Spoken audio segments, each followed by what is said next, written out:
You want to make a comment? Hello, everybody.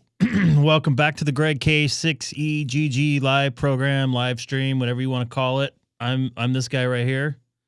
I apologize. I was going to come on Saturday night, but I kind of got ham radioed out on Saturday. And plus, I had a little bit of a sore throat, mainly because of some stuff. I know it's January. Some stuff looming over at Chino Hill State Park. If you could watch the last live stream I did up on Saturday for, I wasn't participating in field day. I guess you can call it that. But I was in the field. I was doing a POTA at Chino Hill State Park, US 1139. Flat Toast, hello. Small, very small possibility I might be in Vegas tomorrow. Colin's eating lamb down there. And was it yesterday? I'm getting confused on the days here. Australia Day?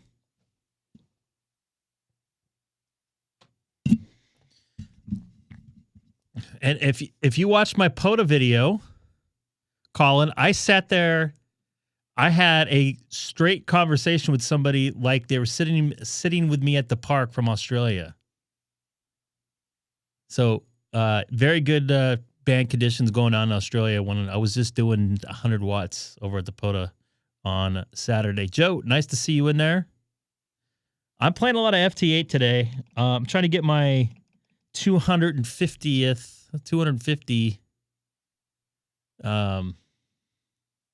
What do you call it?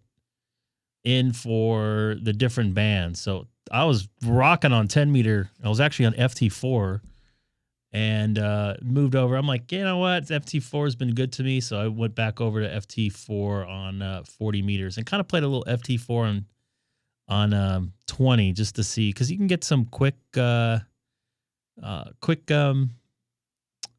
contacts. So, and Scott, I think I got a contact with you, a couple different bands. Were you at work? Sweet. You're smoking everyone on FT8 BR right now. BR. Battle Royale. Okay. I gotta admit, I did look at it about an hour or two ago. Just because Colin sent me a message on Facebook, and I think I got I was in the top 10. I don't know where I'm at now. How's the radio world I've been working for? It's good. I had a good couple of days of single sideband. And I'm just working some FT8 right now. I was up at Chino Hill State Park. I am number one. Oh, sorry. I hate when it does that. I got to admit, Dustin, I haven't been trying on that. So it's probably because I've been on FT8 a bunch, I'm guessing. And Danny, I actually have some time off, although a small possibility going to Las Vegas tomorrow. I don't think. I've not heard back. I was inquired about a job there for tomorrow. Well, go ahead and take me. I don't mind. Whatever works. I got to admit, I'm not really paying attention to that. +4. Do you guys see the weather here? Quite possibly.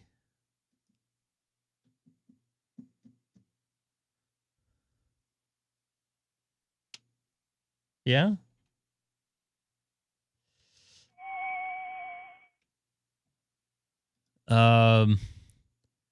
Yes. No at the last one. Not an interview. We don't interview we're not even what's the word I'm looking for? Vetted in our business. As long as you can plug a couple things in and not cause any trouble and show up on time, you're safe.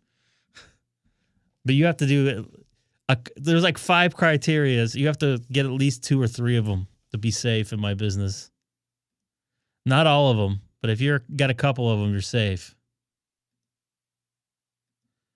Nobody's at DFW right now, or people actually sleeping there. Look at this guy right here. Oh, let me try to get him. Let's see here. I already got him. He's not looking for anybody in California, but I'm going to try to get him anyways. Oh, my goodness gracious. 112. Humidity is a very dry 13%. With winds out of the northwest at 16 miles an hour, 28 kilometers an hour. Wow. Sweet. And nobody was going nowhere today. I don't want. If we connect here in person, I'll tell you about my last couple of weeks. It's been pretty gnarly. So I might just move to regular FT8 regular FT8. So Dustin, you could get ahead of me there. I think I read somewhere about a week ago. Correct me if I'm wrong. You can be like in groups or teams or whatever. Cam, it still looks a little bit chilly there, huh? 17 degrees. That's crazy when people are freezing their you-know-what's off up here. Lambs are are dying of coldness here. Team FUU. Yeah.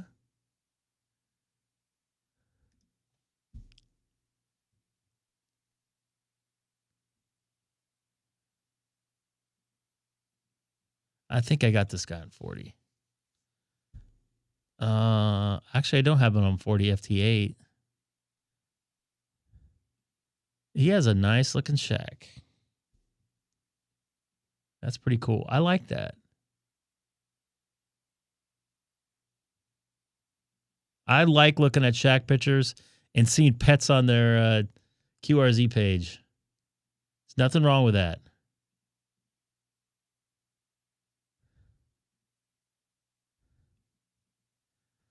Too bad I don't have my Model S anymore. We could have raced, Mr. Denny. Although the Model S doesn't maneuver very well. Maybe in a straight line, it could probably beat a Corvette. In fact, I beat a Corvette if he was actually trying, driving home from Vegas. On that straightaway between Jean and State Line going south, where it's nice and smooth. I replaced it. You saw my Model S, right? I got a Model 3. The insurance was killing me. And the insurance was killing me, and the yoke was killing me. The yoke was, I don't want to say it, but it starts with a G. Like, why did you put that in there? Oh, somebody's calling me. Look at that. Look at that. Michael from Magna, Utah. I think I said that correctly. The Michael part. Yes. It was not a plaid, though. Yeah. And people don't understand the torque with the electric cars, but you'll get me on the top end there a bit. Although when I raced that Corvette, I don't remember what model it was. I have a video of it somewhere. I took off my cameras in my car. He was starting to catch up after I got past a certain miles per hour, which I'm not going to say, because the power curve on the Model S, he's like, once you get over 120, the power starts to dip. When it's the opposite for a Corvette, where you get more top end power with you're at the end of your gear there.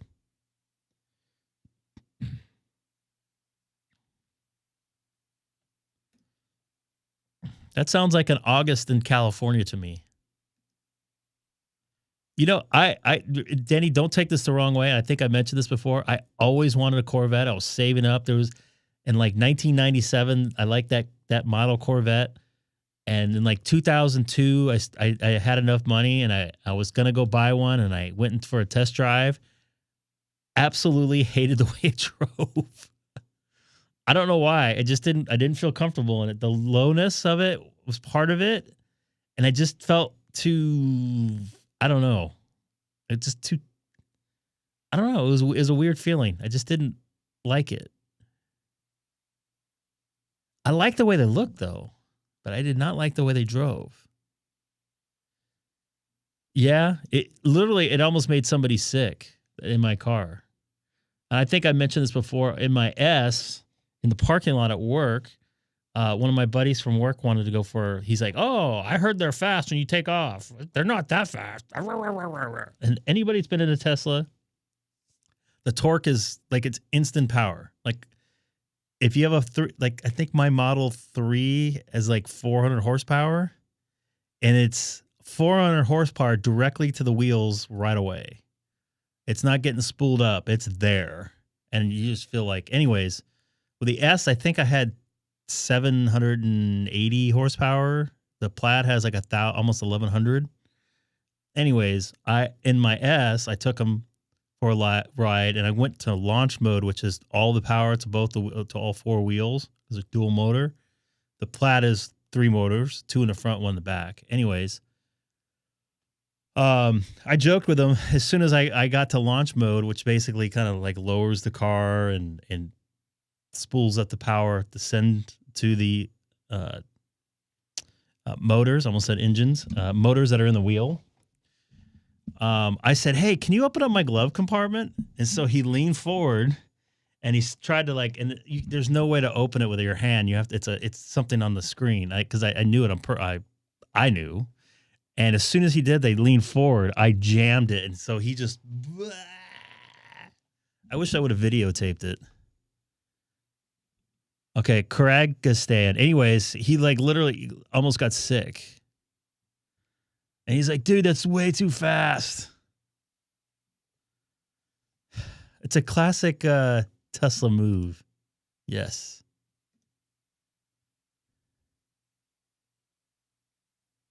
I agree with you 100%. It's just they're different cars. And here's the other thing, Denny. At least for me, I can daily drive. I mean, you could daily drive any car, but you can daily drive an S and have it act like a normal car and be efficient. So that was my allure to it. With the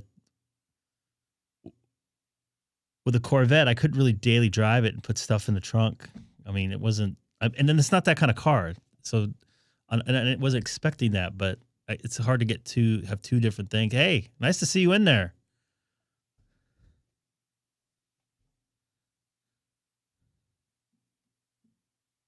And Nate, we're just talking about Teslas, and I was telling the story how I was taking somebody for a test drive and pulled the old, "Can you get that under my glove compartment thing?"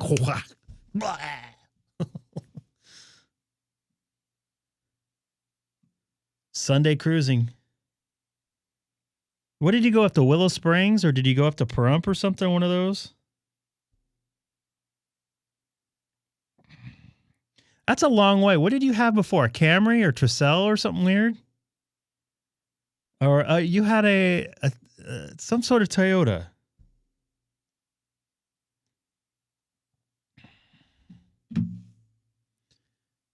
I'm trying to make contacts on FT8. I'm going to try to get this DXCC Kyrgyzstan. Pahrump, yeah. Did you go visit any other establishments out in the Pahrump area? The hotels that are a 3-hour minimum? Kyrgyzstan. Nate always taking care of me here of my pronunciation. Oh boy. See, I would have trouble going to Pahrump because there's not really any superchargers over there. Not that I would ever go out there. Actually, I think all those places closed down out there.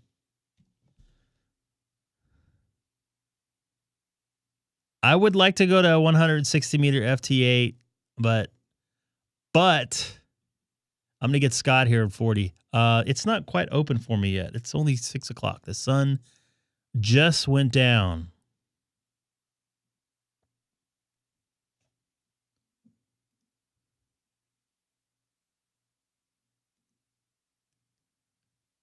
Yes, they do. Yes, Art Bell, and yeah, and no doubt. I had somebody email me the other day. His name was John, and I'm spacing his call letters. He's like, "Hey, I hear that you're interested in looking at learning how to do CW." I'm like, "Dude, I can't even get stuff straight in English. How am I going to get dits and dots straight and convert them to English?" Prump used to be the place back in the day, back in the late 80s, I think. Well, everything late 80s and 90s in Nevada was going crazy.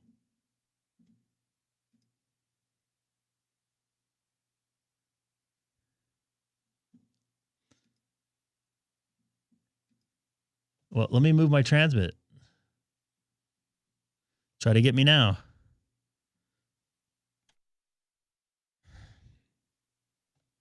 And for those of you guys wondering, Prump's like probably like west of Vegas, but on the other side of the mountains. I don't know, maybe an hour and 10 minutes. I've only been there once. And I did it just to say I've been there. Just my regular antenna, my 4010. I got on 6 meters the other day. I made one contact. Just one. There's a lot of ham radios out in Pahrump.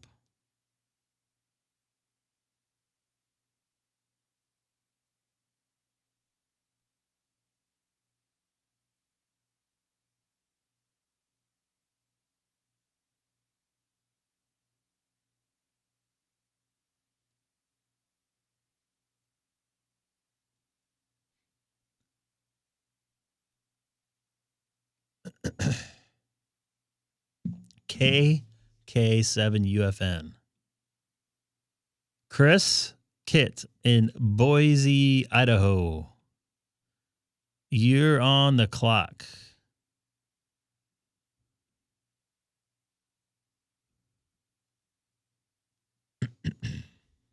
Did you now? If I'm correct, there, Denny, you ordered that car.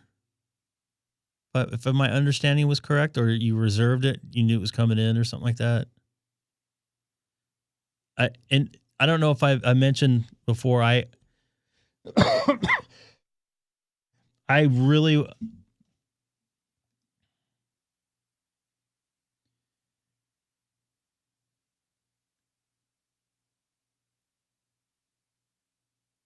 I don't know, to be honest with you. I'm not too familiar with the 991A and the voltage on it. But condensers generally need power from somewhere. What was I going to say? Oh, so Denny, I was a big BMW guy. I still like BMWs, but man, they're just a pain in the ass to deal with when something happens. The service is ridiculous. Anyways, I wanted a BMW M3, and at the time, this is after the Corvette thing I wanted, and I drove the BMW M3 and loved it. The SMG transmission. So when I was looking at them, they were like $5,000, $10,000 over sticker price, and at the time it was like $70,000 when cars were normally like $20,000, and now they're like $40,000. So those cars are probably like 100 and something thousand. Anyways, yes, you're correct. With man, they ride nice. So the guy's like, there's a couple options you can do.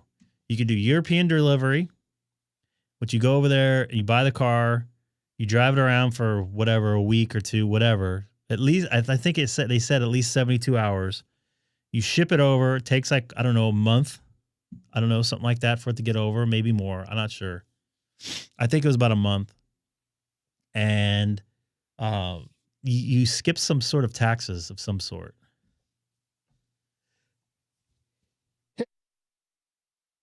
So I'm like, okay, I might do that. And then he's like, well, you can just order it and wait. And you'll pay sticker price. And when it shows up, you'll just pick it up, pay sticker price, and you'll be on your way. But you have to put down a deposit, and it takes approximately 6 weeks to get it. So like 2-week ordering process, and then, or 2-week ordering process and build process. Oh, look at that call sign there. That is Tim. Happy FT4. So I was like, okay. So I did that. I don't know, maybe almost 2 months later, they give me a call. They said that the car's on the way. It'll be here in about a week. It's in Los Angeles or in Long Beach or Port Wine, whatever it's called. It will be here in a week. I said, all right, I'll go. I'll get my financing going and I'll be ready to go next week. So then they call me 5 days later. It's here. Come pick it up. So I'm like super excited. Told my parents, yada, yada, yada. And pull up, and I see the car. It's sitting in the front, exactly the way I ordered it. No sunroof. You know, it was a gray color. It was perfect. I loved it. It looked great. Walk in. I said, "Hey, I'm here to pick up the car," and I'm just tingling. And he's like, "Okay." He's like, we got to sit down and talk." I'm like, "Let's just get this thing over with. I want to get it, and I want to test drive and get out of here." He's like, okay, but my manager says I have to do the markup on it regardless. I'm like, what? He's like, yeah, I have to do the $5,000 markup. And I'm just like, well, that's not part of the deal. And I showed him all the paperwork. And he's like, well, we're not getting any more in. And he wants to make profit off of it, yada, yada, yada. And I'm like, well, that's not what was told to me, and I have the paperwork and the agreement here. I already put down my deposit. What's the deal? So the manager comes out, and he's like, oh, well, we already got 2 people waiting for it. I'm like, well, I ordered it. It's my car. I put my deposit down. I have my financing check with me, ready to go. I just have to fill it out. And what's the problem? I don't understand. He's like, well, if you're willing to pay the $5,000 markup, it's yours. I'm like, no. He's like, all right.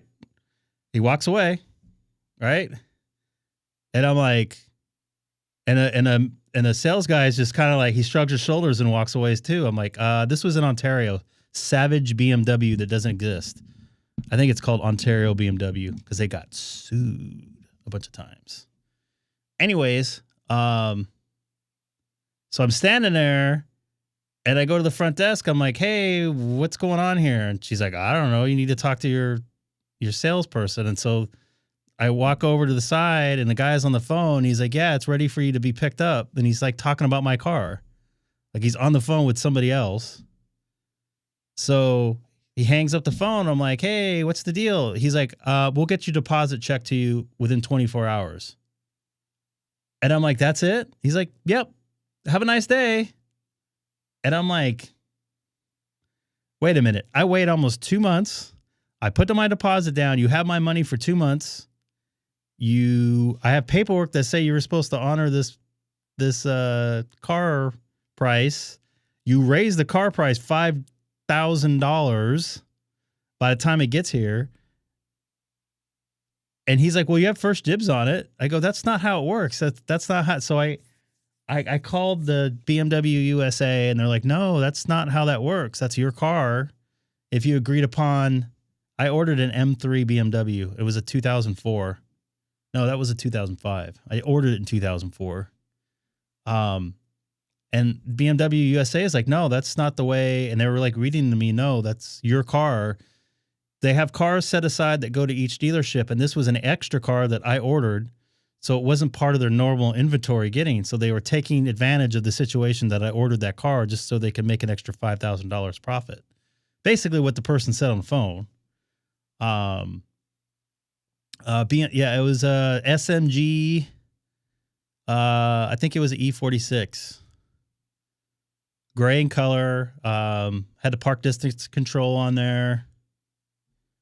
So the next day, The BMW USA is like, oh, we called the dealership.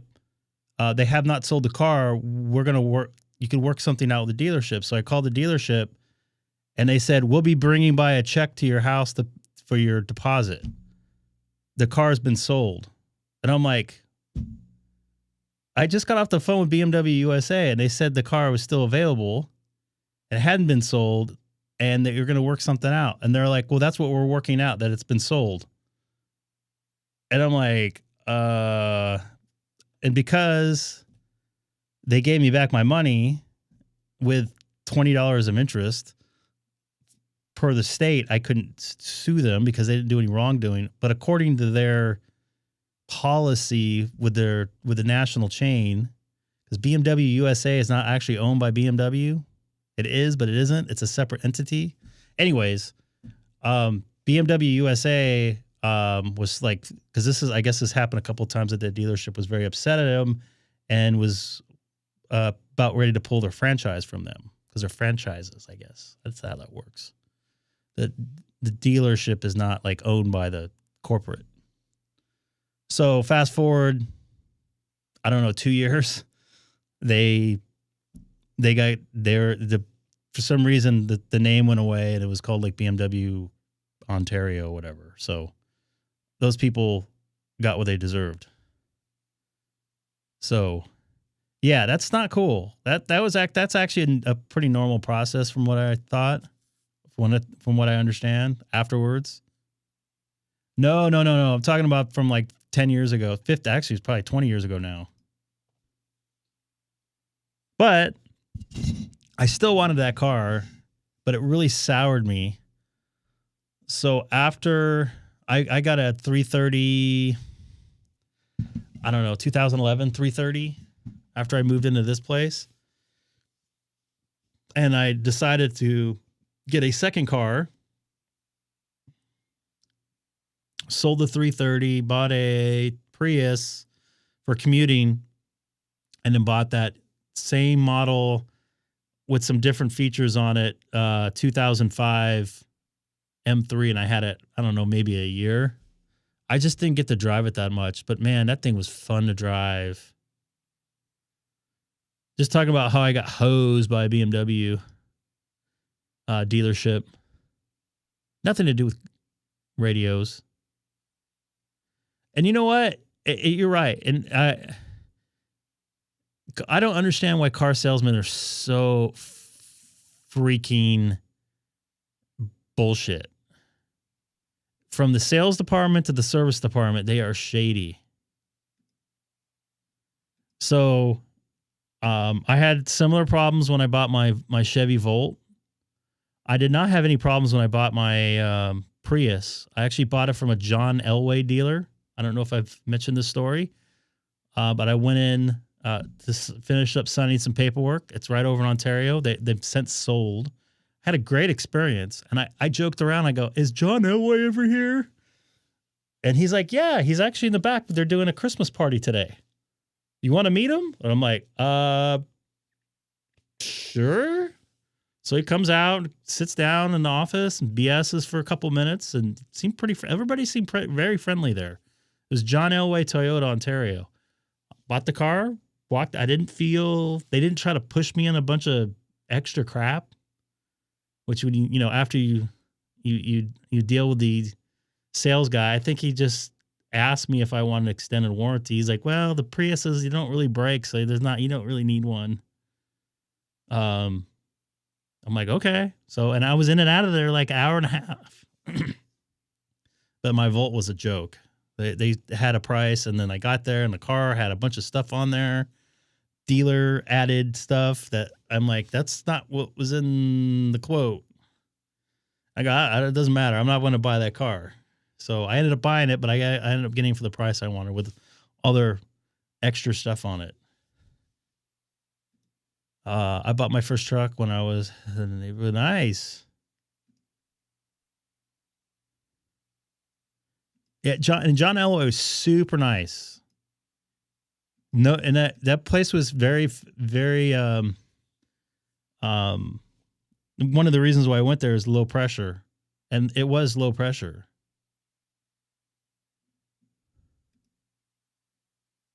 Yeah. And see, the Tesla, like literally, I ordered it on my phone. The S, I ordered it on my phone, and then it showed up here like a month later. Like they sent me something to say, "Hey, your car's gonna be ready. When do you want it dropped off?" I go, "Okay, I'm available this day." And then a day before, it'll be here between 11 and 2. And then at 10, it said, "Okay, it's gonna be there between 12 and 12:30." And it was there. Guy walked out. I did an inspection. Finished up my paperwork on my phone. The guy dropped it off, took an Uber. I accepted, and that was it. No trying to sell me anything extra.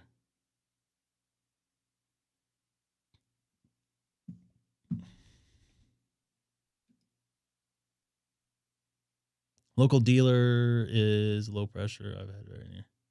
That's good. I dread going in and buying a car. Like, Teslas are not that expensive. You can buy a used one for like $18,000, cheaper than a Civic. And with all the incentives they used to have when I bought my car was like $29,000 with all the state incentives and everything. So I mean, it's not that you don't have to have a lot of money.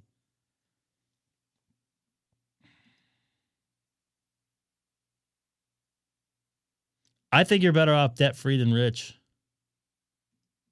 15K. See, there you go. For a used one. Denny, to your point, when I sold my white Prius, which I think you might have seen, maybe no, you probably didn't see it. I think I had 150,000 on it, and the only thing I did was change the oil and some sort of a belt. The belt was like around 125, and I changed the oil every 5,000 or 6,000. You can get rich by being debt free.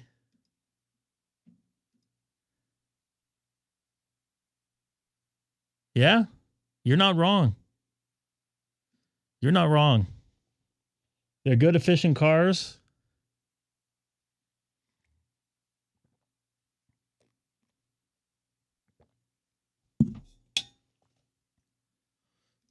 Yeah, it's not really a problem with parts anymore. I wrecked my car, or somebody wrecked my car, and I had my car back within 3 weeks, and I had the front end of it torn off. So, and I think I saw the itemization at 21 parts changed, and they were all available. So that wasn't an issue. Although I live in California, and I don't live too far away from the factory, and I live in a highly populated area with lots of Teslas. Yep. I love my Tesla. It does everything I need to do. What's up, Matt? All the way from Arizona. An electric car is not for everybody, and I've said this before, and I'll say it again. It's not for everybody. It's perfect for me because I work at 6, 7 different places, and 5 of them I can charge at. Actually, 4 of them I can charge at now. I've crashed something or other. I have the paperwork somewhere. I could probably pull it up.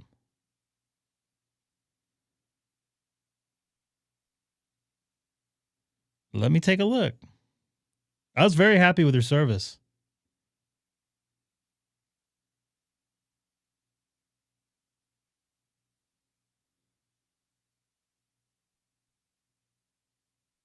I'm just updating my email here. Was the steering wheel on the right side?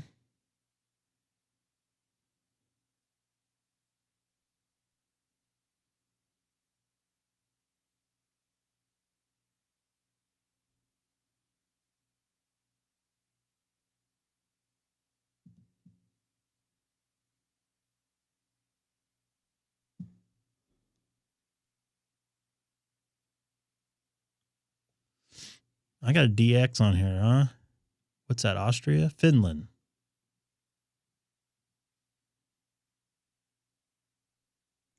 Crash Champions, Denny. I think there's like 5 of them around here. And believe it or not, my car, it's originally I dropped it off in Ontario because I could track it with my phone. I tracked it down the street from my house in Chino, and then I think it got fixed out in not Palm Desert, but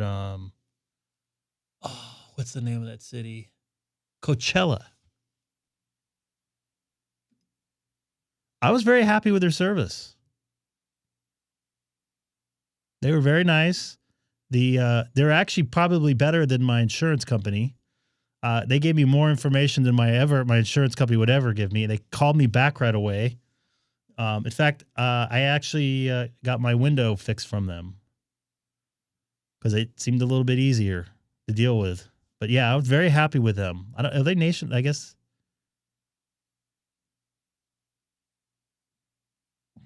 I don't know if Crash Champions is a nationwide company or not.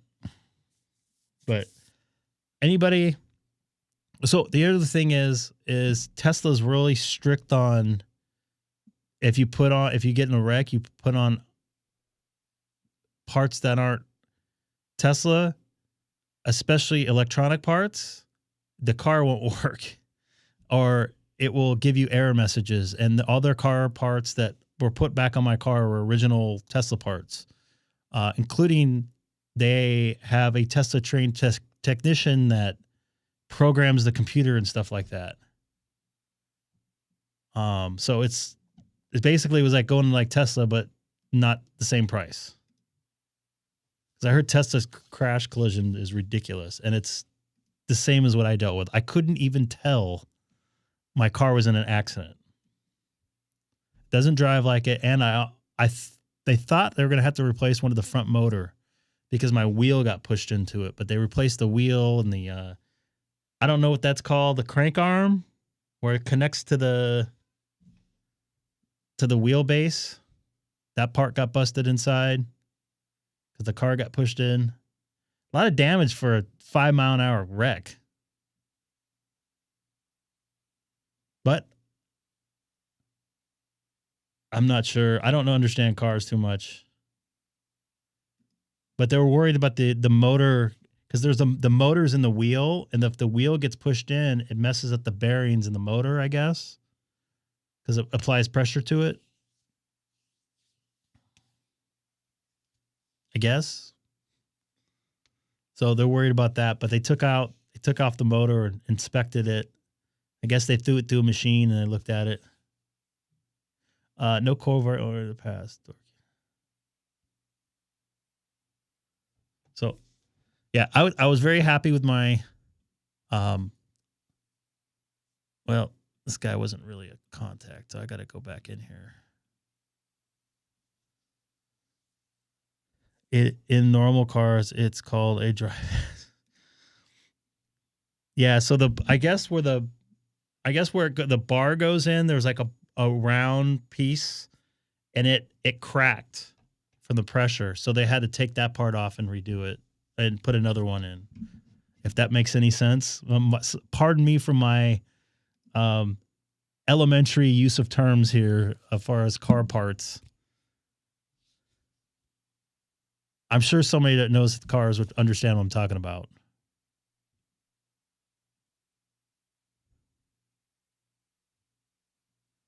And this guy is not calling me back, so I'm going to go after this guy.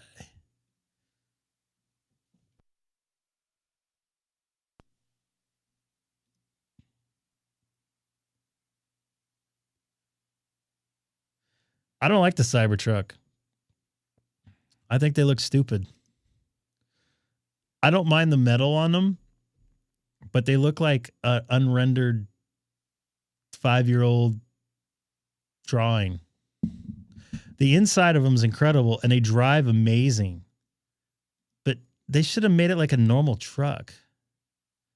Don't service your Tesla at Rancho Cucamonga Center. A accuse me of not returning the Enterprise car when I have pictures of him dropping off the parking lot. Whoa, that sucks. Ben, are you out here? Where are you out at? Rancho. So there's an Upland one. I didn't know there was a Rancho one. The Upland one is off 15th Street, I think. I agree with you, but to a point, because the inside is very cool, and it's a 32 volt system, maybe 48 volt. You're in Chino Hills? Oh.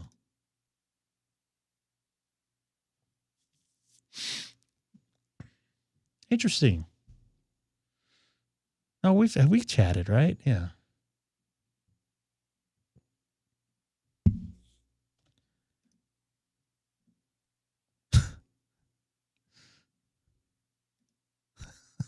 In front of a camera that looks like crap. Yeah. You know, if they let me tell you this. If they take the body and make a normal, like kind of like Tesla style body, I don't know, maybe like a S kind of like, but in a truck version, and keep the inside, because the inside's amazing.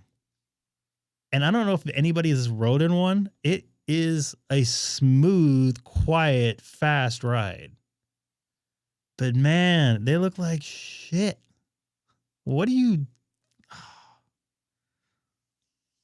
Even if someone gave me one of those cars and I couldn't sell it, they would have me give it to me to drive for free, I would not drive it, because that thing just, I don't know.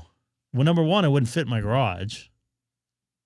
Number two, it's just too cumbersome to drive. Yeah, with 18 million wheels.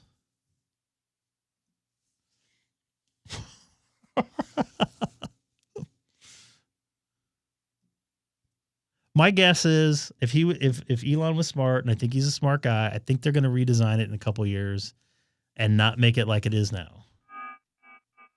I think it's going to be like a niche thing for, like, I don't know, DeLorean type people, because I like the DeLorean. And I think it has a place, but not Cybertruck truck is no.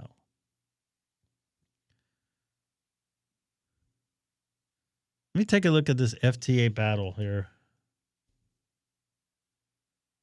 I'm in second place. I don't know what that means. I don't know what that means. Yesterday, I think I was in like 8th place. Oh, I was in 6th place. I almost beat out Colin with his AX call.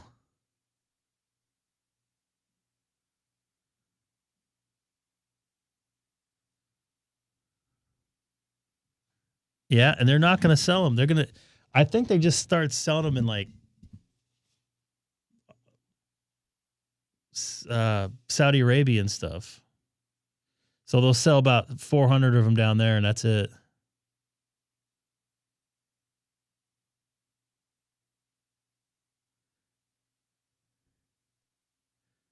Why would I buy a Subaru?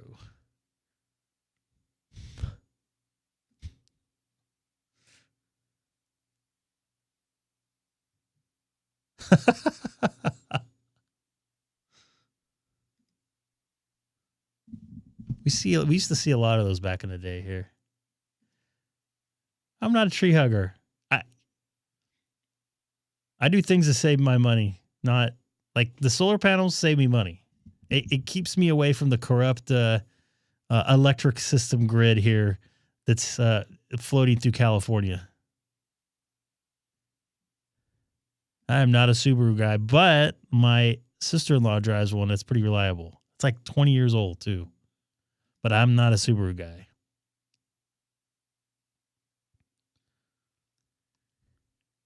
Like I said before, my plan is working.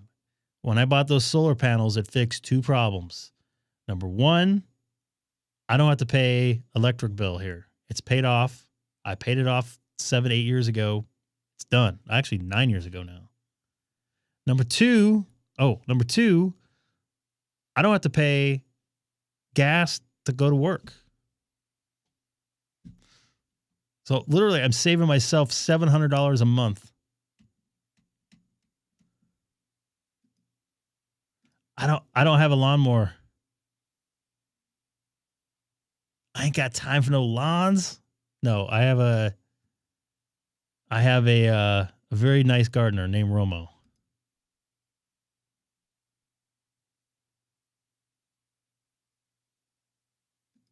That thing, dude, Cybertruck's nasty.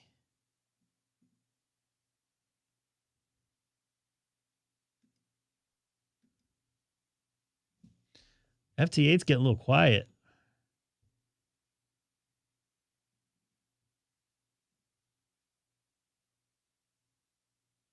Let's see if I can get some DX on here. I was really hoping for some US contacts for my 250th anniversary of the United States contest or fake award.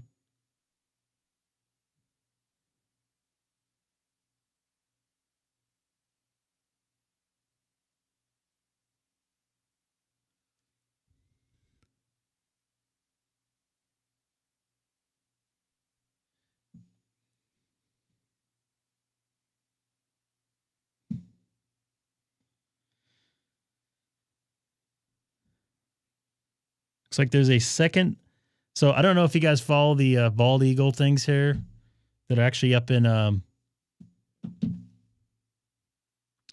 Big Bear, 45-minute drive from here. There's a second egg going on. There's second egg been dropped. All right, going to 60 meters. A little too close for missiles. Switching the guns.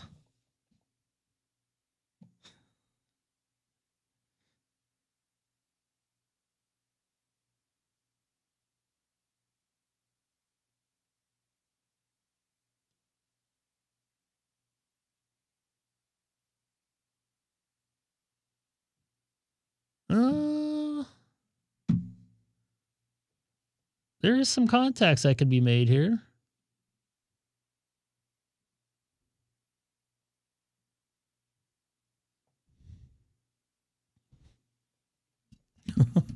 I like the way they look, though. One of my favorite movies is Back to the Future. And if I ever win the lottery, a couple things that I'm going to get first. Number one, I don't know why it's bouncing. Number one, I'm going to buy a soft serve machine. Number two, I'm going to buy a DeLorean car that's set up like a replica Back to the Future car. And number three, I'm going to buy a kit car like Knight Rider. I actually have one right here. My wife gave me here. It's a little dusty. But yeah, this is what I'm going to... This is my third purchase right here. I always wanted one of these. And I've actually seen a couple of these on the road too, which is kind of awesome.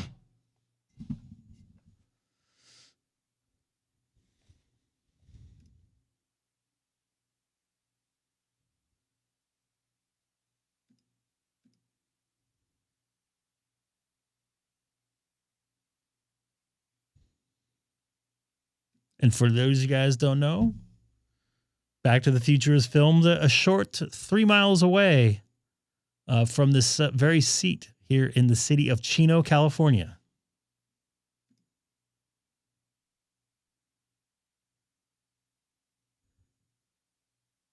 I think they shared the same motor. I think.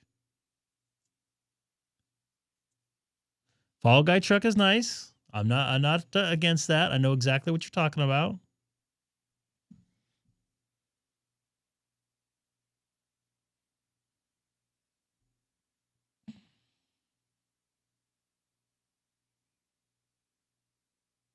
Is that blue? I'm looking it up right now.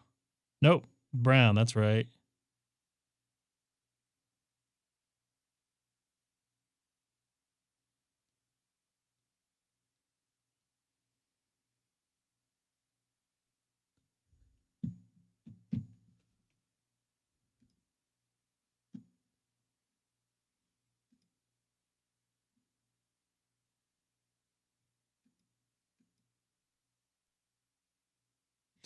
You know, my brother-in-law, or my ex-brother-in-law now, Chuck, he actually he bought a replica. And those cars are easy to replicate. I mean, it's just some paint. A replica Smokey and the Bandit car. I actually got to drive it, and it was stick shift.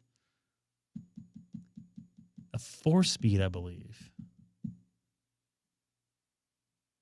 But I think the screen version was automatic, but I'm not 100% sure for the screen accuracy on that.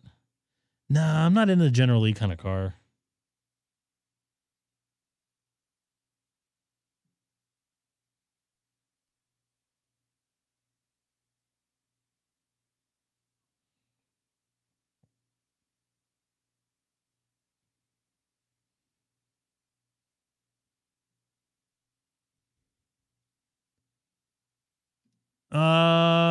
Yeah, I could probably make it up there in about 45 minutes.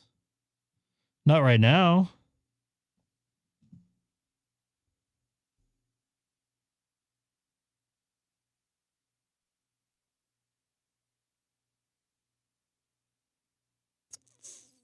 $37 miles away.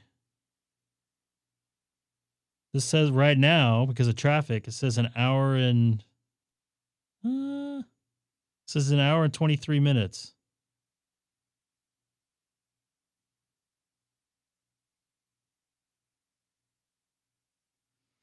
I made it up to Heaps Peak in less than an hour, and that's in Running Springs. I think I made it up there in 35 minutes.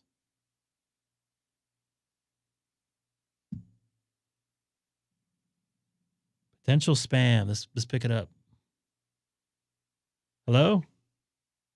Hello, my name is Karen Miles. May I please speak with Greg Prosser? Who's this? Like, what company are you calling from? Yes, sir. I'm calling from Press Gaming in regards to a brief healthcare survey. Oh, I'm good.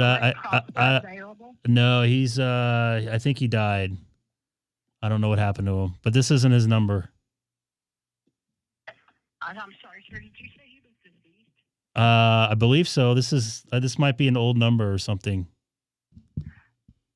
Yes, sir. All right. I will let the insurance company know. Thank you.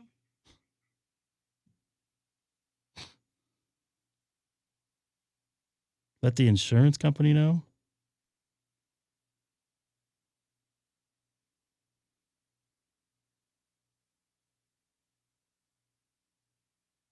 Press 1 for English, press 2 for Spanish. Gracias por llamar la línea de encuestas de Press Gaming. Presione 1 para inglés.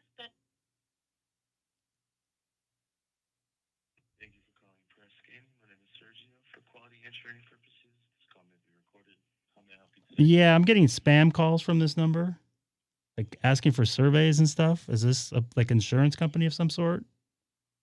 So we're a health research firm. Like the health insurance company that you would have had, they hired us to do a survey. That's why we would be calling. Okay. Yeah, I don't want to get spam. Thank you very much, man.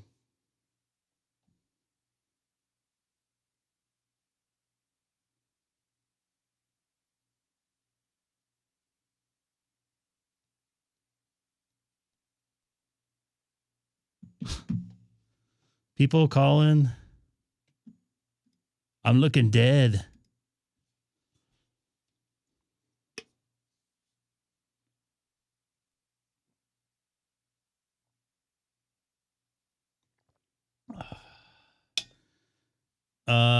Friend of mine worked up there. That's all I'm going to say with that. 60 meters is not looking all that good.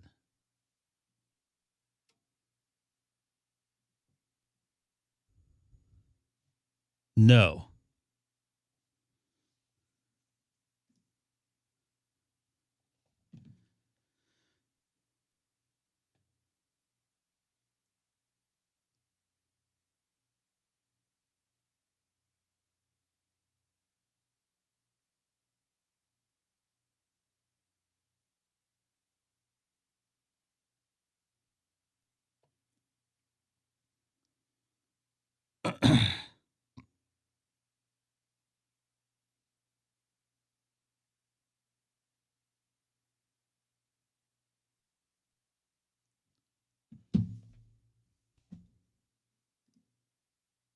Dave's not here.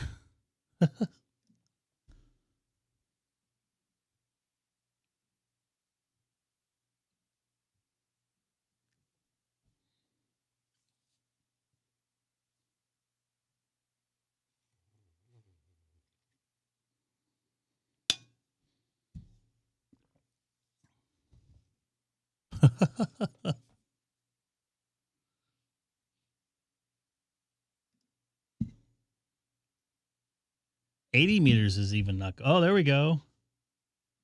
I get somebody in Nevada.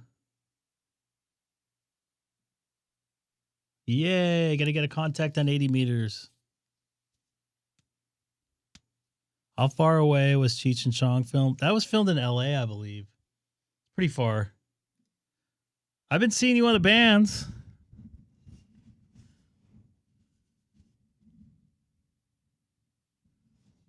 Yeah, and you're about an hour from me, so that sounds about right.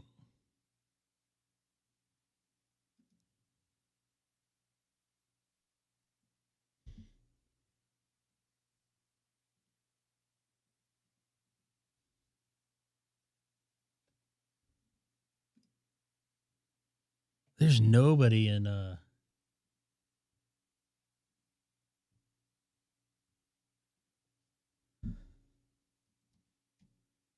Sonobus tonight.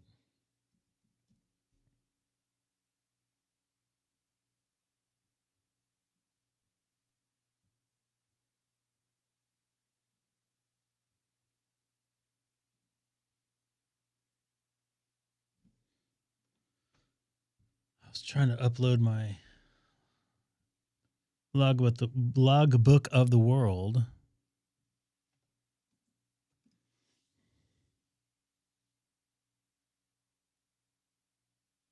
Right now?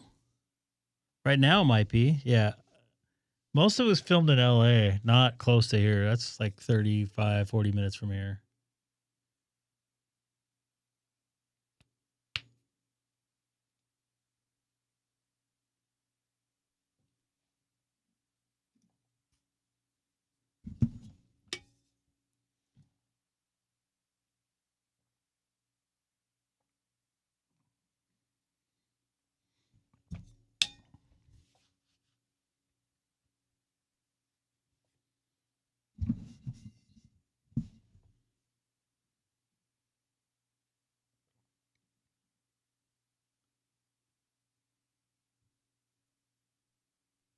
I got all these people. Not him. Where is he at? So this is a this is one of those thingamajigs, right? 250th anniversary things. What state is this?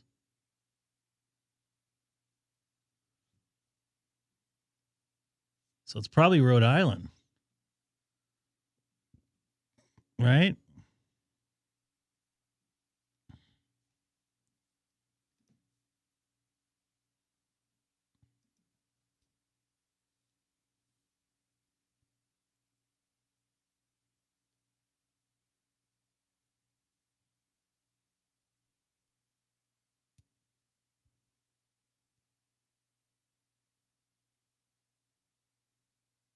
No, I don't have any power. Most I could do is 100 watts, and normally I'm a little bit below that in the 90s.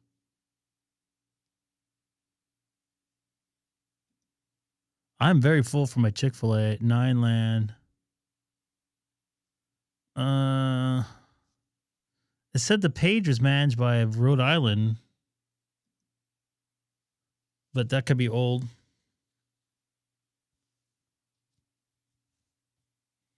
Geez, that's warm. 41 Celsius. They gone.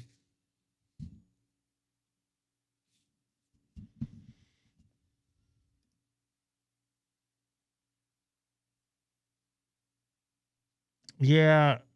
So this is telling me I'm doing. This is so. My tuner's telling me saying it's doing 120 watts, but I don't believe that. I think it's more doing like 90 something watts. If I tune up, It says I'm doing 98 watts. Oh, this says, yeah, 86 watts. And I'm looking at my tuner power. I don't know how calibrated that is. Yeah, so what 9LAN is like Illinois and stuff. That's Illinois. That is Nate territory.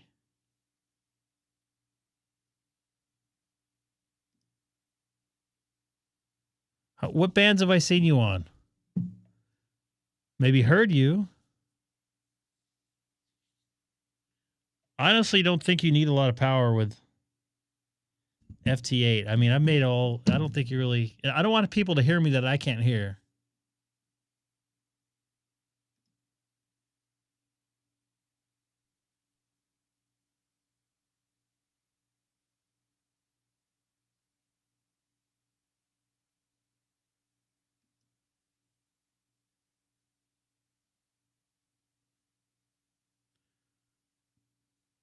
I see you in there.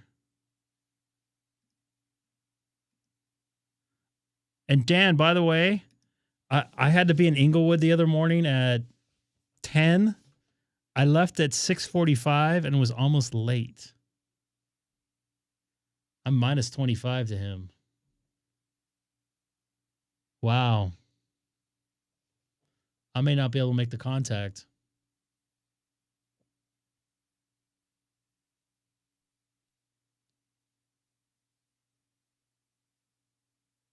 Give it a shot. Let me know. You might be heard all over the planet. Turn on the whisper thing or whatever and take a look and see how far you're going out. I'm really trying to get this guy wherever he's at. So, Mr. DL, so I had a 2-meter amplifier that went to, 250 watts, something like that? It said it was 200 watts, but it went to like 240-ish. That's the most I can get out of it. And I remember being on 146.520 and calling out, and some people call me back, and then like about an hour after I put calls out, I would get emails from people from like the low desert saying, I hear you out here, but you don't hear me. So it was kind of not, I don't know. It didn't make a lot of sense for me to use a lot of power where people were hearing me I couldn't hear. So I could be messing up people's conversations that are out, I don't know, in the high desert or something that I couldn't hear. So I decided to get rid of it.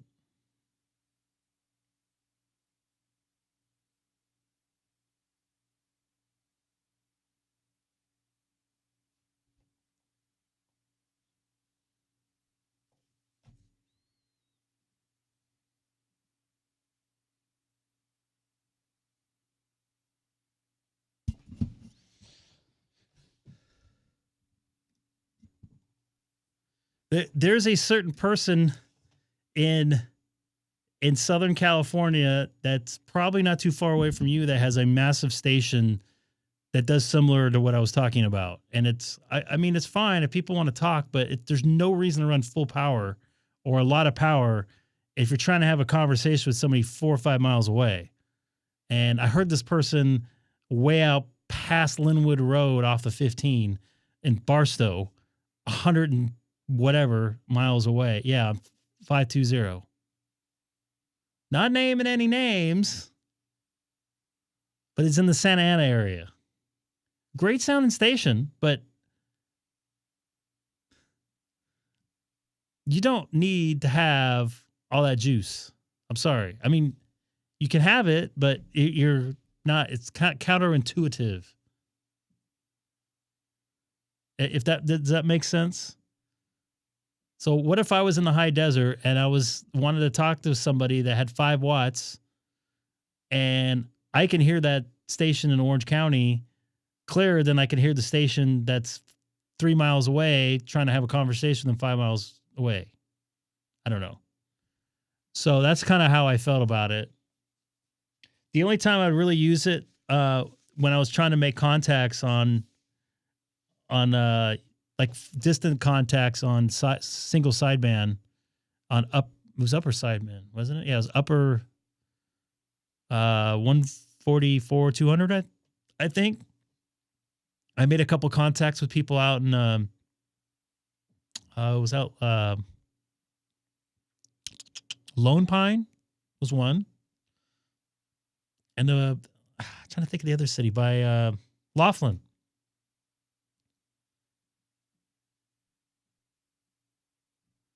Hey, OJ used to live out by you.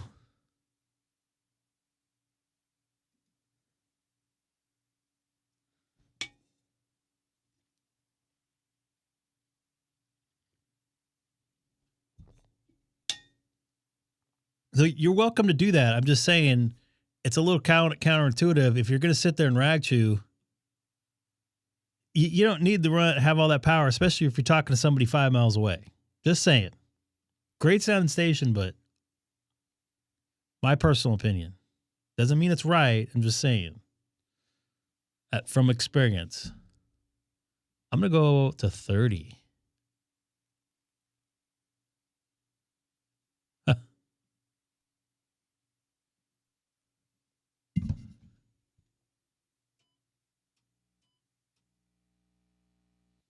It's weird I wasn't tuning up on 30.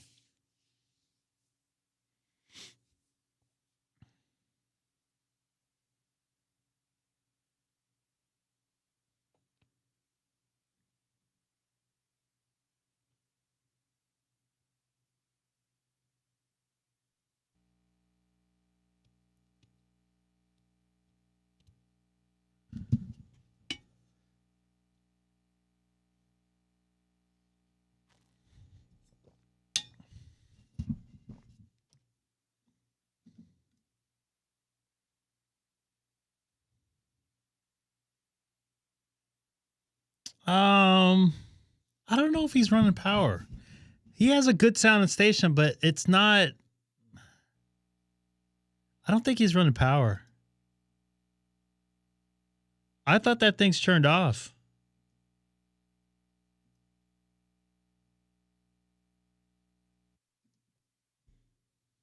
Hey, look at that.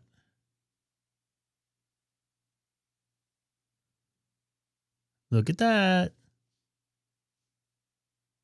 Yep.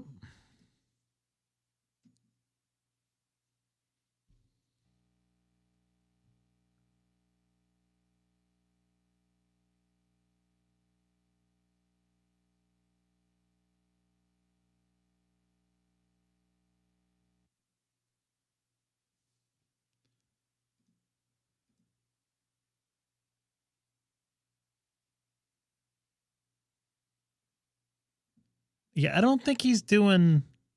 I don't think he's running amplifier. I don't want to say names. You will see him in here in the chat every once in a while, but I don't think he's running full power. I think the other person is running something. I heard him through the Cajon Pass like clear as day.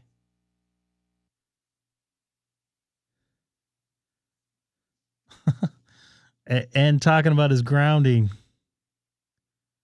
I will say when I grounded my HF station, it did get a lot better as far as noise.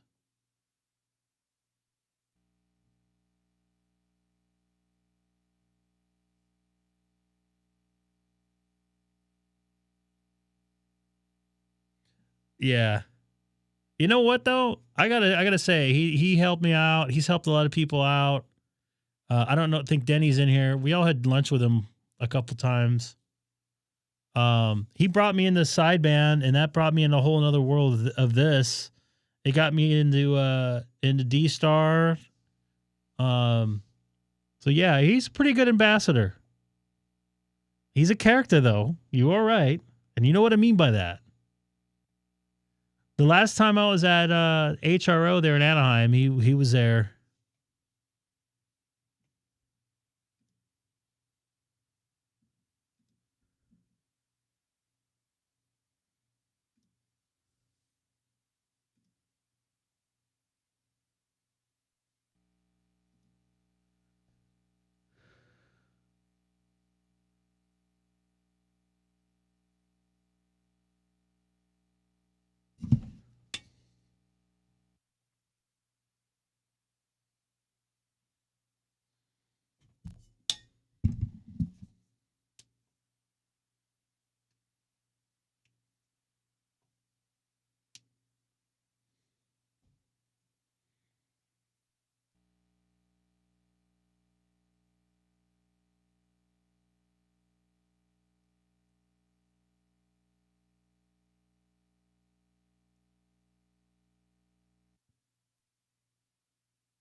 I had a weird experience at HRO a few weeks ago. The guy...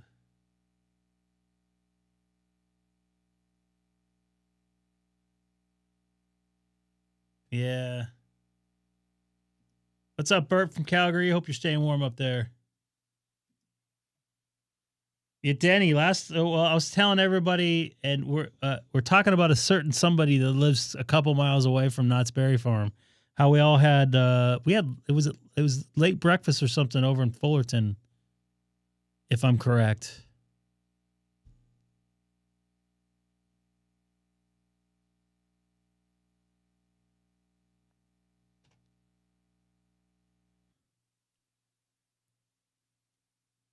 I was going to do some voice today, but I don't think I am. I'm just sitting here yakking away. Nobody in Sonobus tonight, the bug. Just kidding, of course. Seth is, I think somewhere in the Midwest, maybe.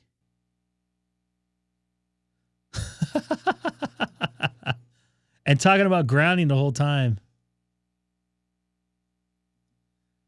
I thought that's who we were talking about, yes.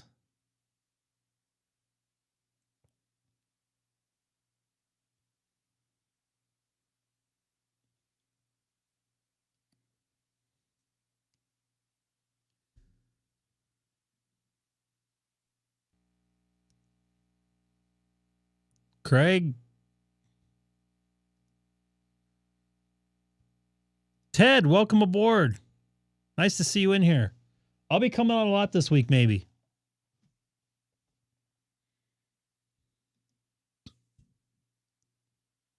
All right, 7-3. I'll text you.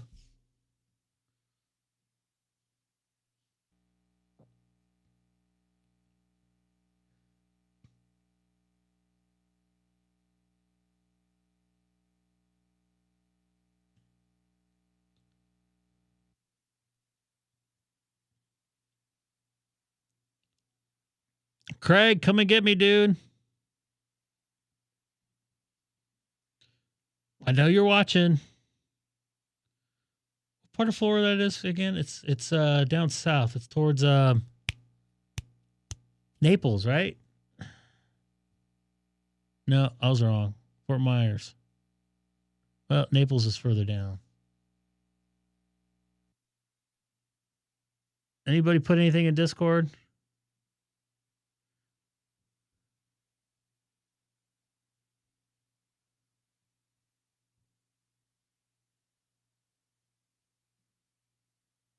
That looks familiar.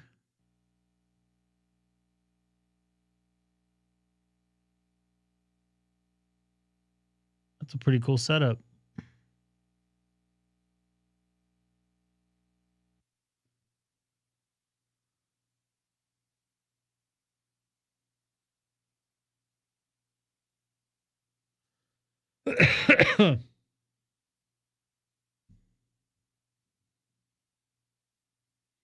Let me move my transmit, Craig. Sometimes that helps.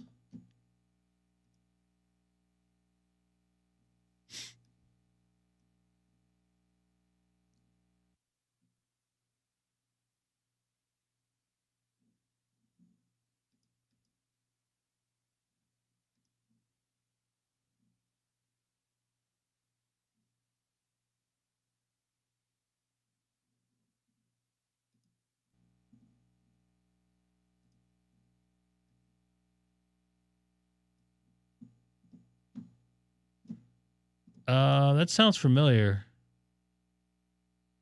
Oh, you might have lost me there. We'll have to try again.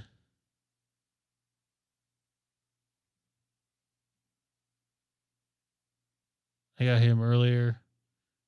Craig, once I come up to like a minus 15 or something, give me a shot back.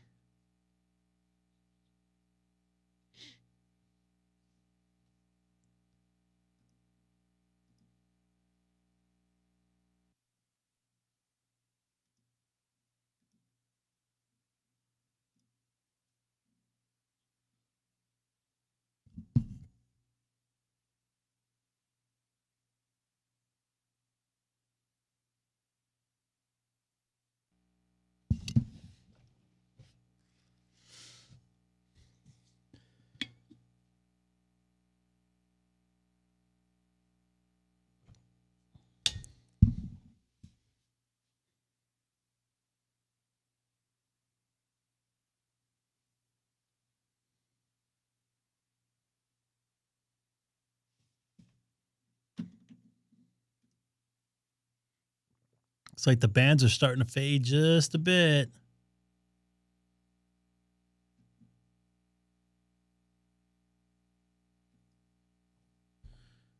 But this guy? Oh. Whose last name?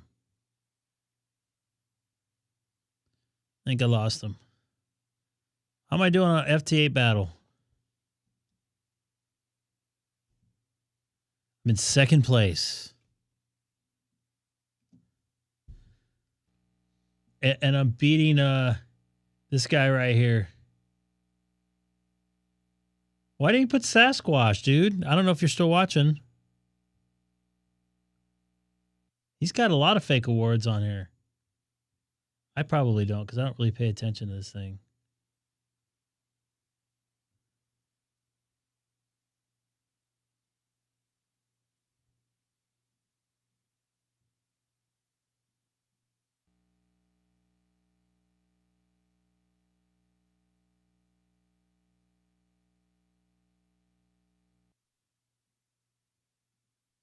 Let's try for Connecticut.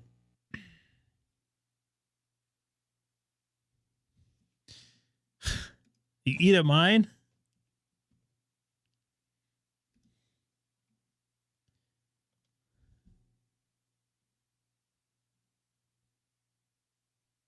And don't forget to hit that like button, folks. How many people are watching right now? We have 40 people watching and only 16 likes. Boy, that's bad numbers. And so I posted a video, and I'm trying to pull this up right now.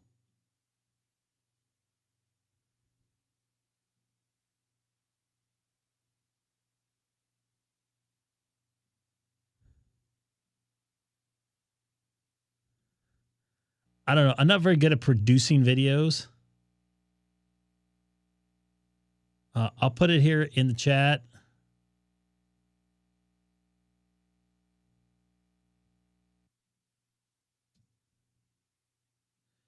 I'm going to pin it. Click on it. Do me a favor. Even if you click on it, it registers as a view. So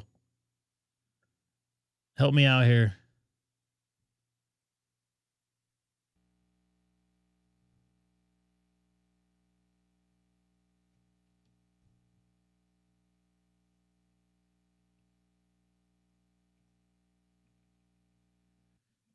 Excellent. Thank you, Mr. Sadham. And I made a couple good contacts with you over the weekend. Sounding very good. And I don't know how many people watched that the POTA live stream. Man, I cannot believe, and Colin, you weren't watching.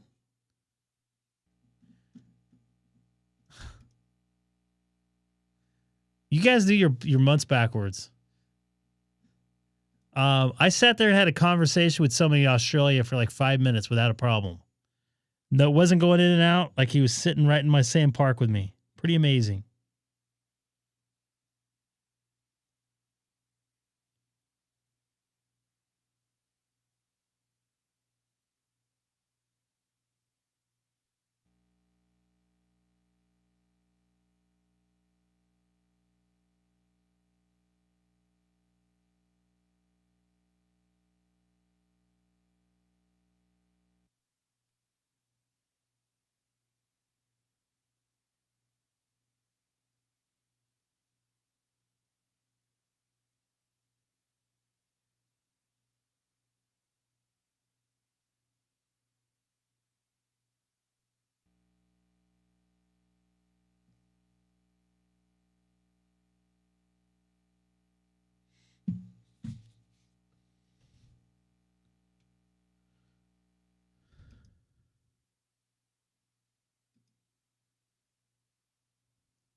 I'm losing 30 meters.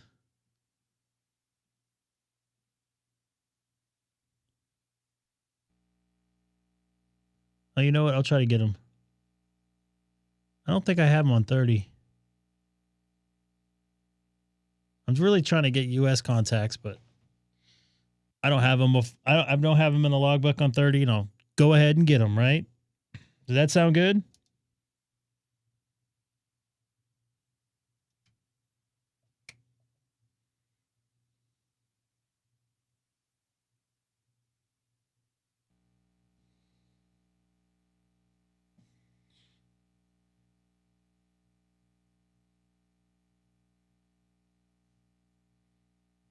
You can't hear me?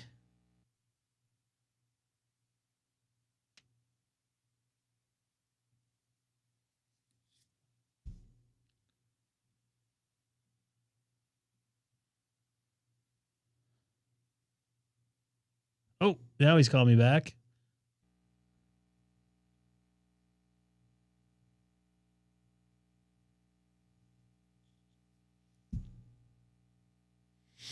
That's not bad.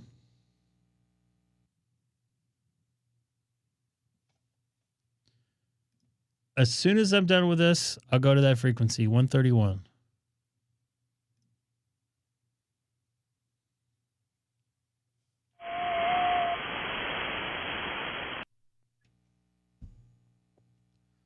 I'll let this clear out.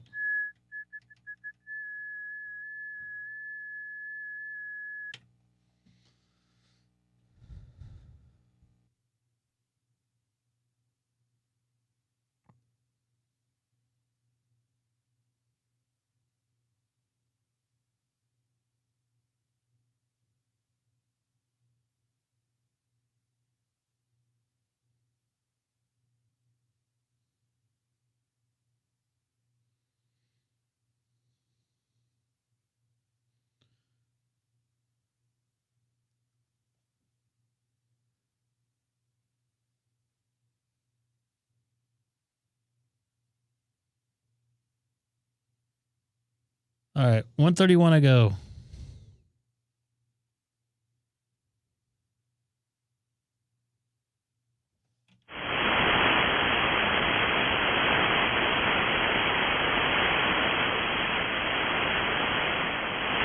Not much of anything here.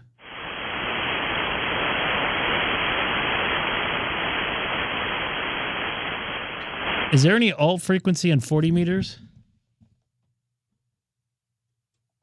Let me go to 20.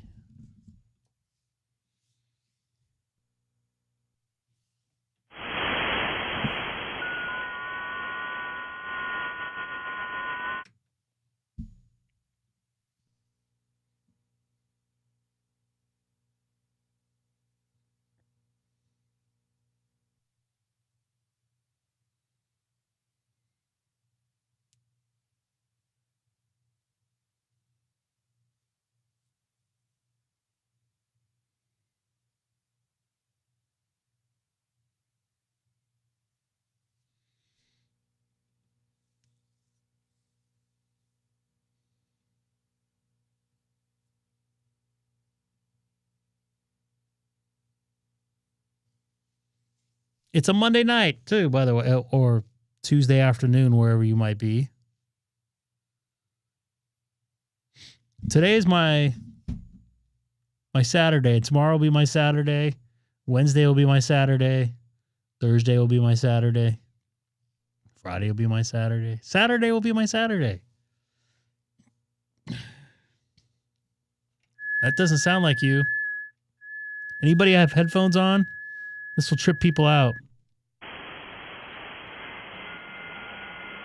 Check, check, check. Left, right, left, right, left, right.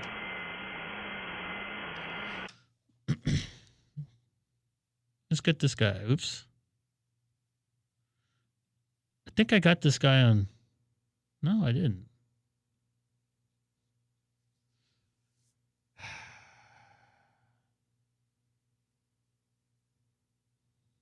No, I didn't hear anything on 131.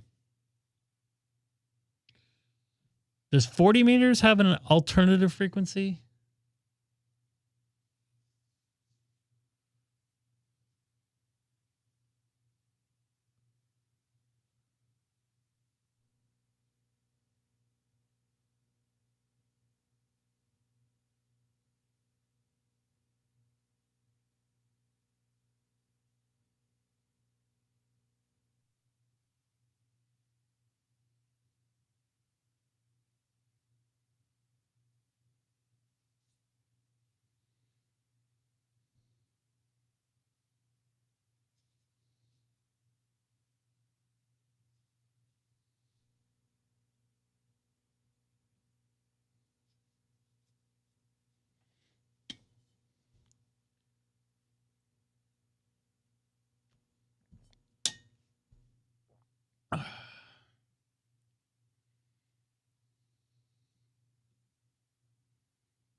NF3R is crushing it.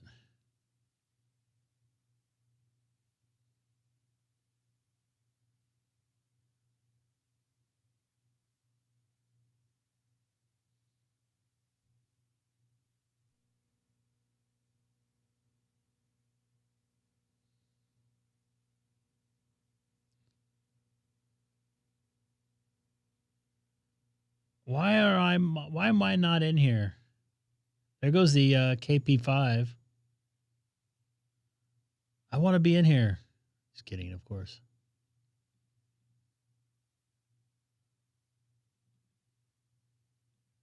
Ooh, let's go ahead and get this guy. In America Fork, Utah. Troy. I'm not even going to try to pronounce his last name.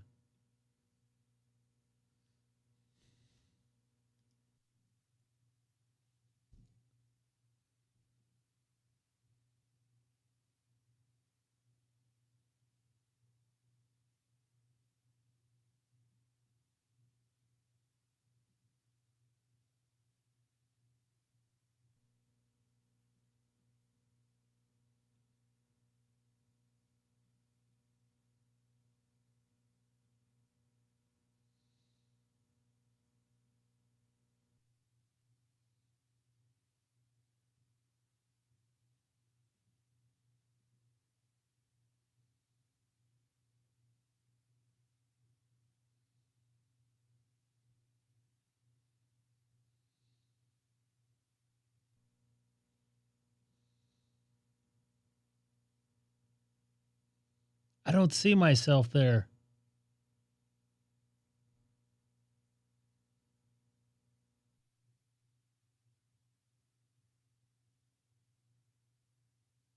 That's an interesting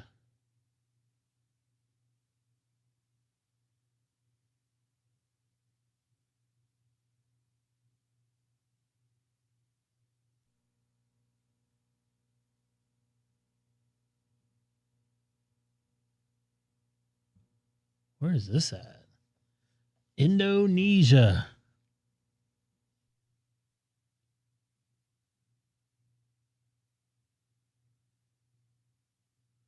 Guess that guy didn't 73 out with me, which I thought he did. Oops.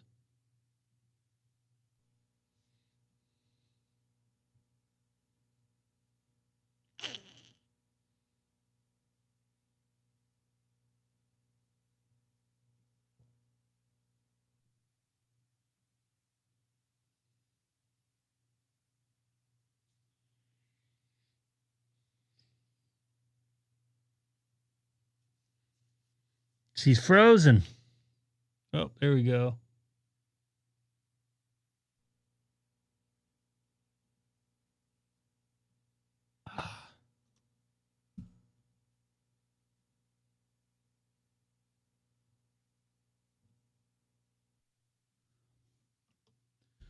Almost hit my messages there.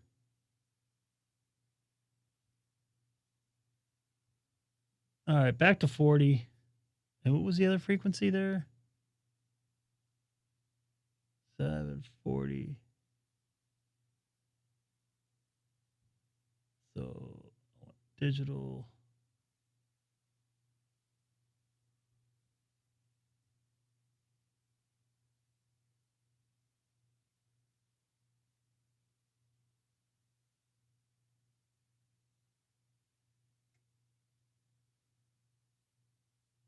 So this is 475.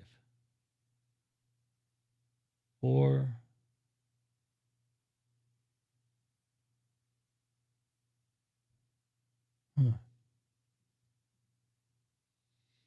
I got a victim already. From Fremont, California. Bruce Davis. Where my car was built. I think it was. Anybody need Delaware? They're on 40 meter FT8 right now from Newcastle, or at least the county Newcastle.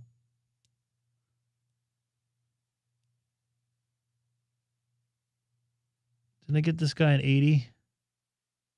I did.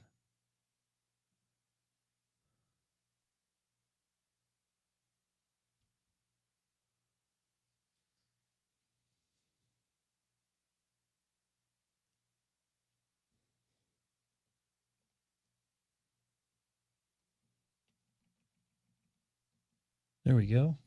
Camera didn't work. I get out of something real quick.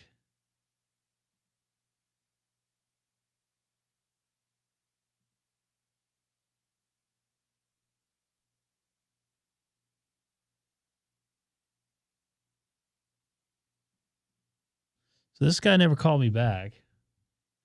I don't know what the deal is with that.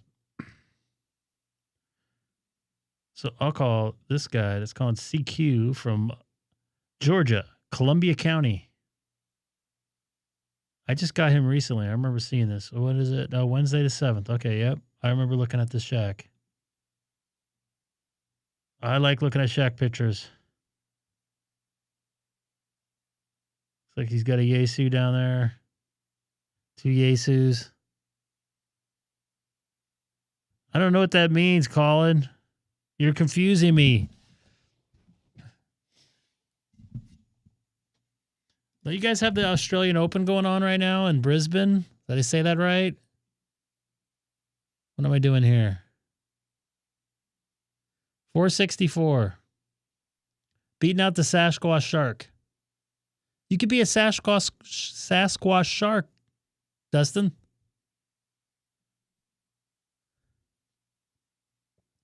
I think I have this guy. No, I don't have this guy. I don't know. I think that's an amplifier down there. It's a nice little setup. I know some folks that are down there, by the way. Well, I know one person that's down there. And actually, I know somebody that's going down to Sydney, I think next week for UFC.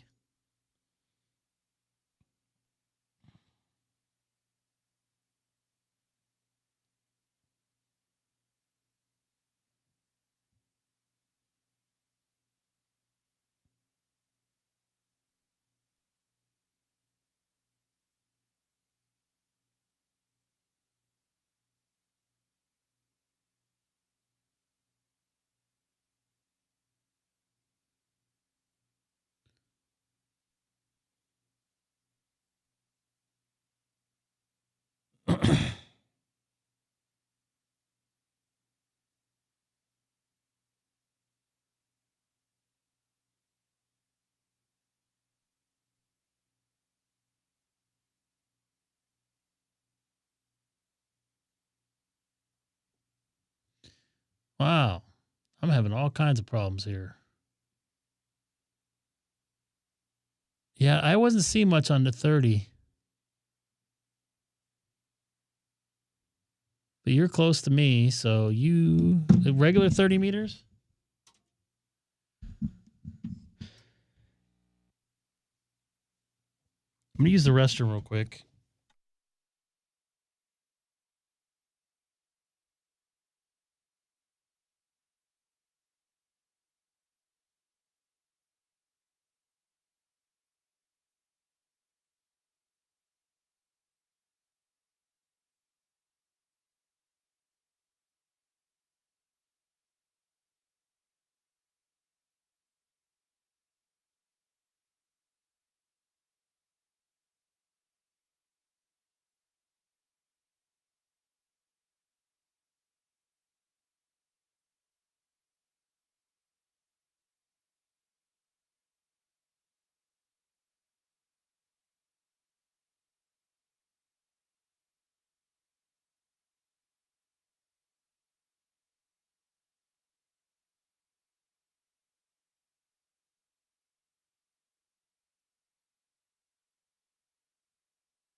I'm not seeing them. I'm seeing Estonia. That's about it. I mean, that's not all too far away from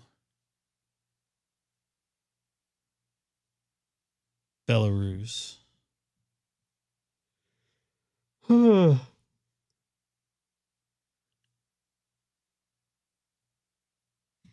I don't need Estonia. I can use Belarus.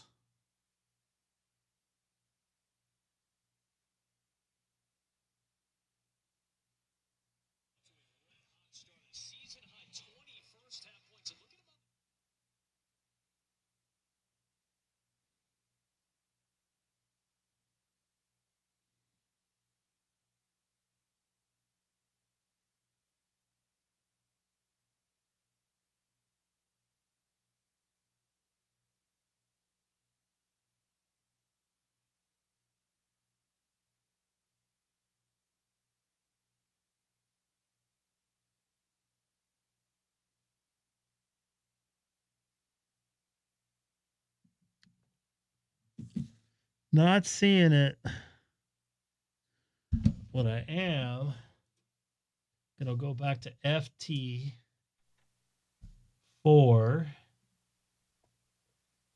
Microphone's a little bit farther away. 40 meters. Go ahead and put it up.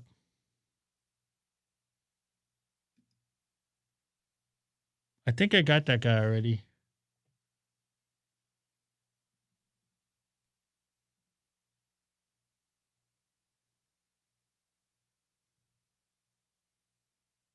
Of course they did, because I came on. It's like me buying a stock and the next day it going down.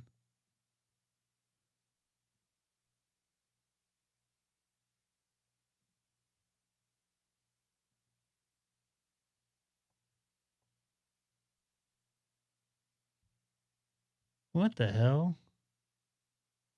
I think I seen this. No, I did not see this.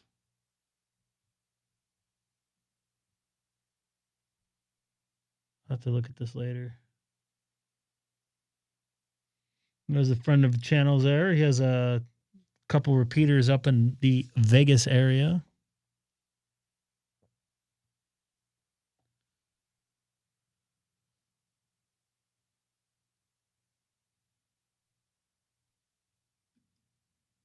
Was it Josh did a video on him? I saw something about it, but that story looks like it's new.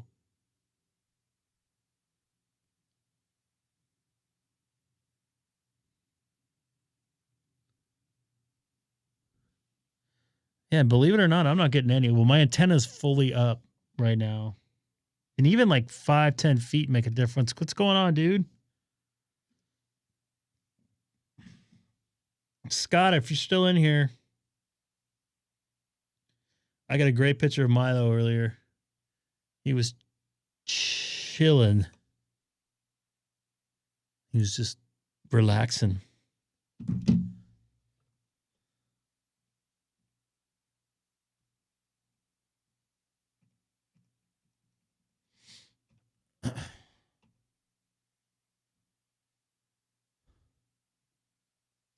Cats. Why isn't this guy from Puerto Rico call me back?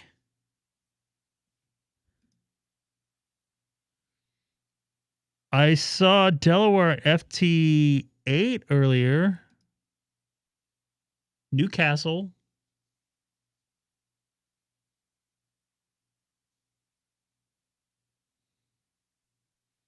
All right. Calling somebody in Arkansas. Arkansas.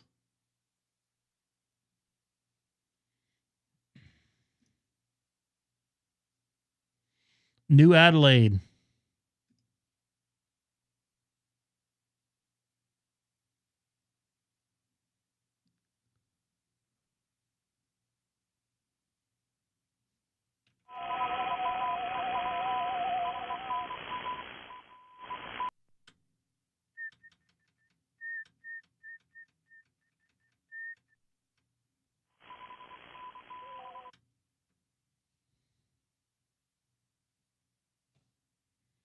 I'm not seeing Delaware in FT4, but 40 meters is pretty rough for me.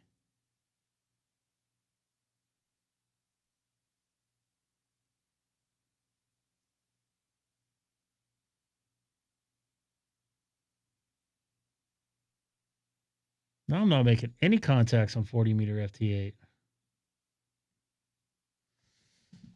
What's up with that?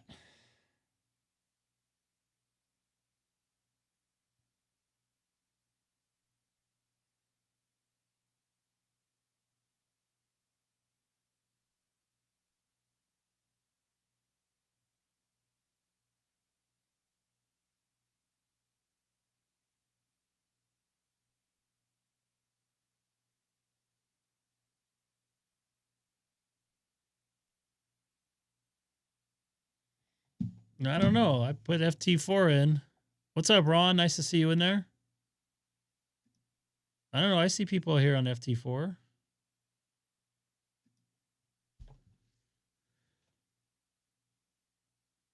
I thought 774 was FT8.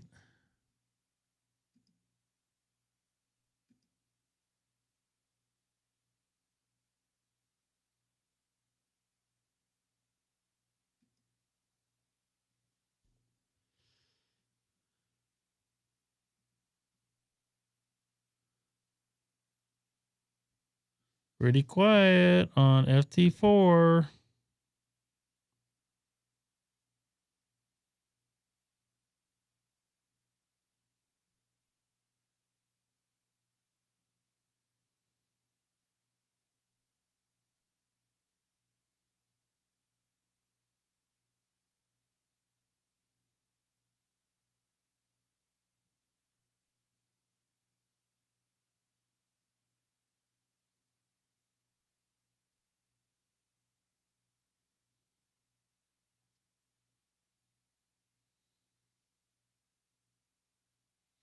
There we go, Dan.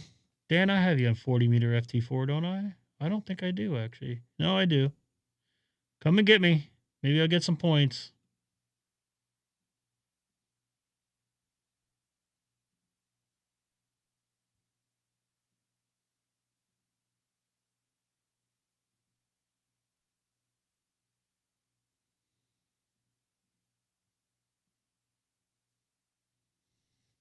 I probably have, like, in my house, in my shack, I have probably about 50 or 60 ferrite chokes. I've like 3 on the mic alone. I have a couple on this side of the headset, which you guys see probably. Right? You guys can see. Yeah, ferrites are your friends. You got to feed them, though. Newcastle, don't worry. Stir everyone. I said Brisbane, right? You got to give me credit for that. Everybody in the United States calls it Brisbane.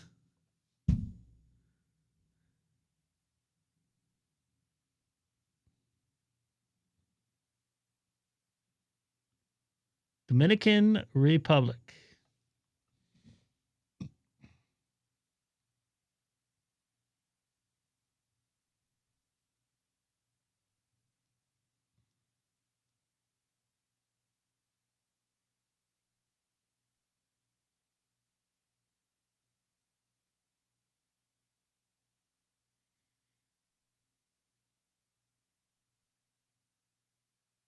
See, you happy now?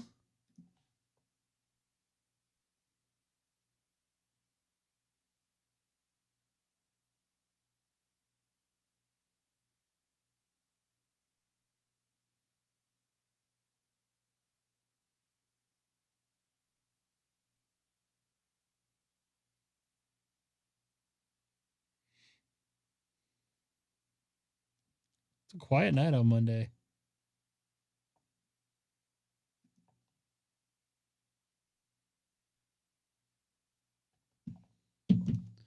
I'd really like to get this W4i.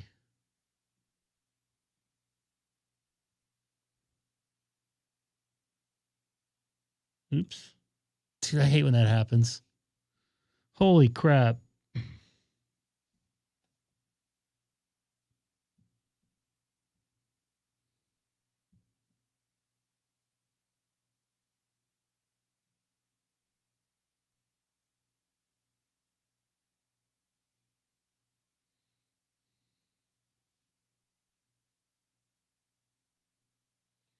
Yay. Now I got W4i calling me back.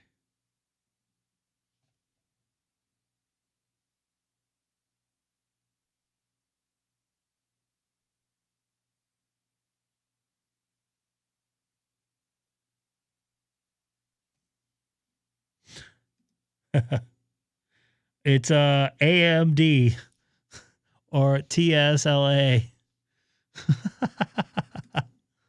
or VOX.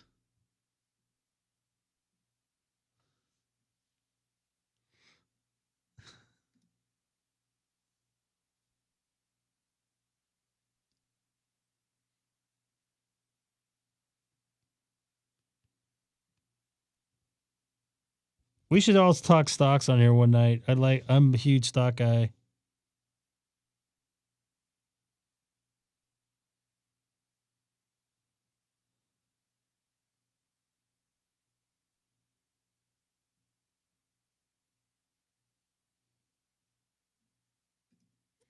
You got to feed those things. You got to feed those ferrets. Let's see if there's anybody else on here that I haven't gotten.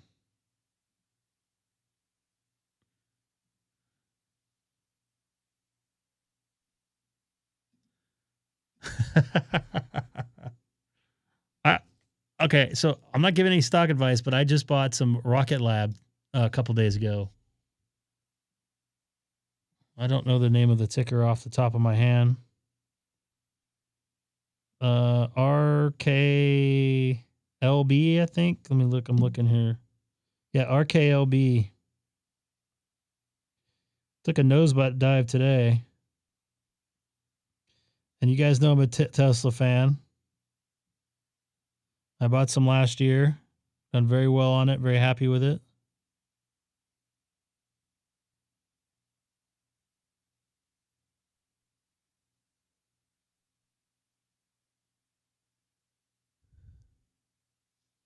Microsoft, not going to go wrong with that. I got a good Apple story for you. I've never really owned it, at least personally. I see you. You get me, but I'll feed you some. Oh, I appreciate it. Points for the FT8 thing. So you get extra points for being on FT4, even though it's FT8 Battle Royale. So that doesn't make any sense to me. So I'm not gonna say names, but I was with a buddy of mine that I work with in San Diego years ago, and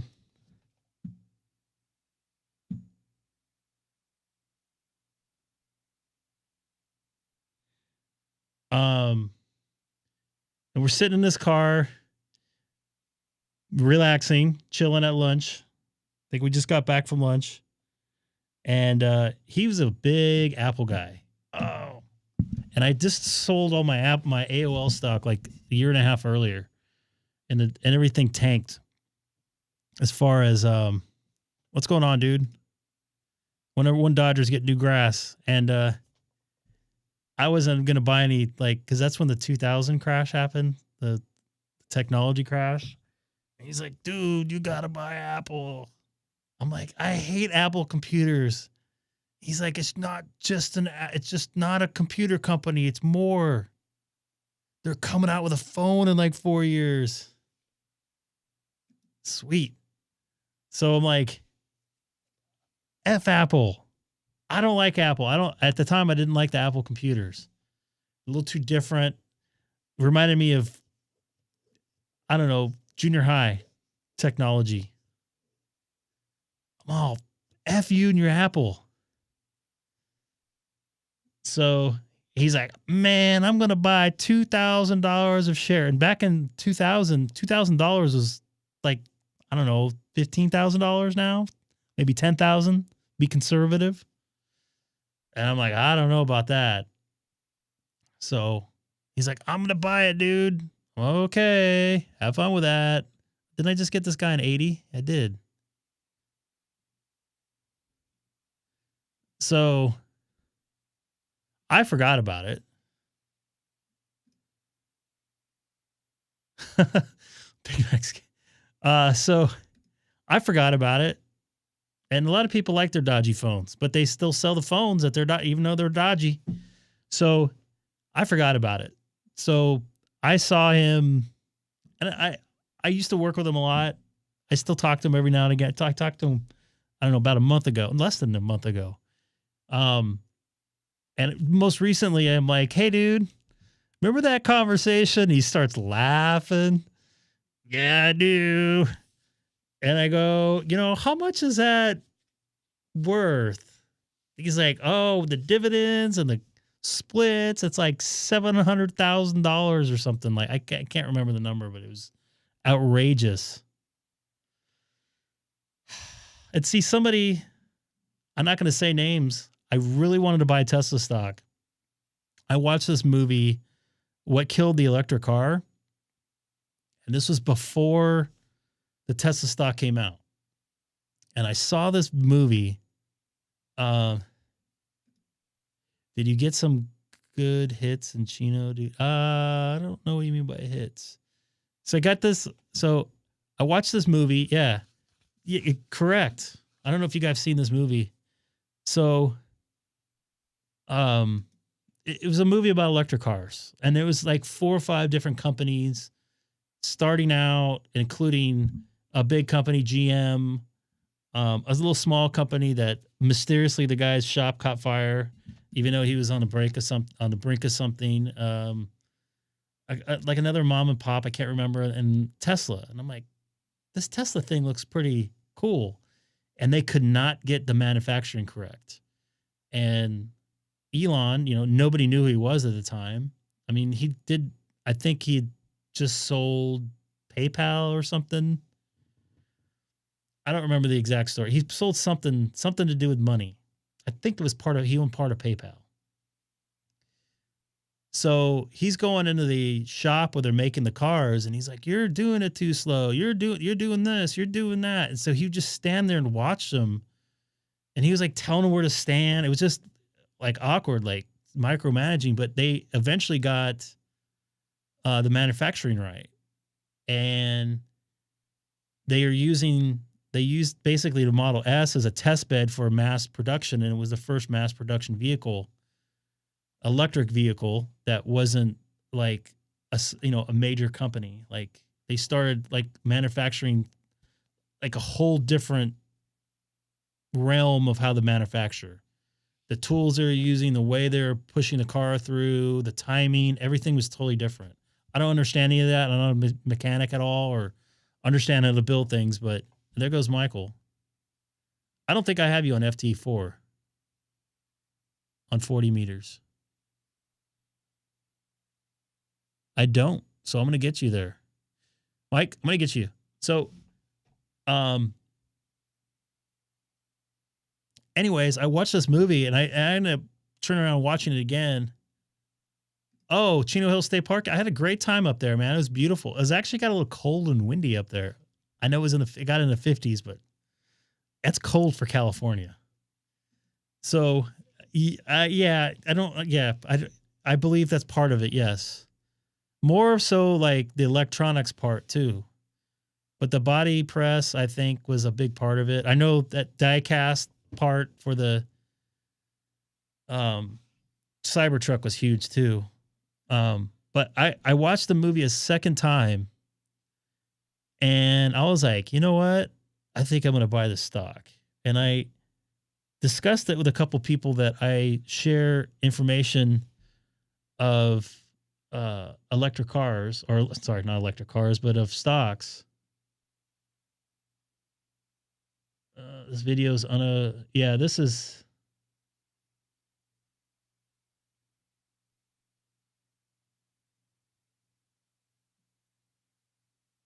Let me see if I can pull this up. It is, but I think because you nabbed it out of your country, it won't.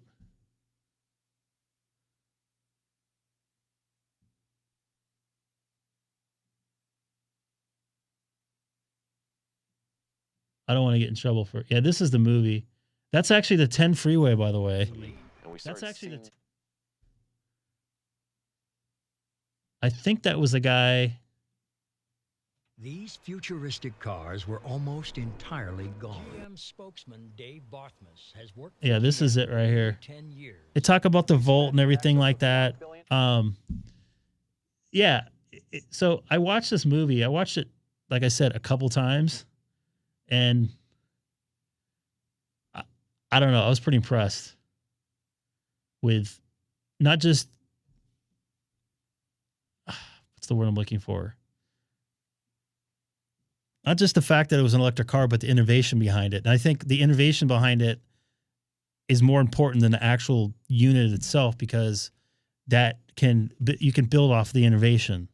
They changed the whole way of doing stuff. And I think that's another reason why people liked Apple, because they changed the way the phone was. They changed the way that you interact with the phone.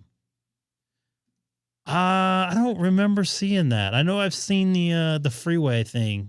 The you know what I'm talking about, the overpass thing. Yeah. India YouTube. So yeah, that's the correct movie though. So you know, you're not really buying the stock for the now, you're buying the stock for the future. And I still feel that way with the autonomous cars, the robots coming out. They're going to have the robo taxis.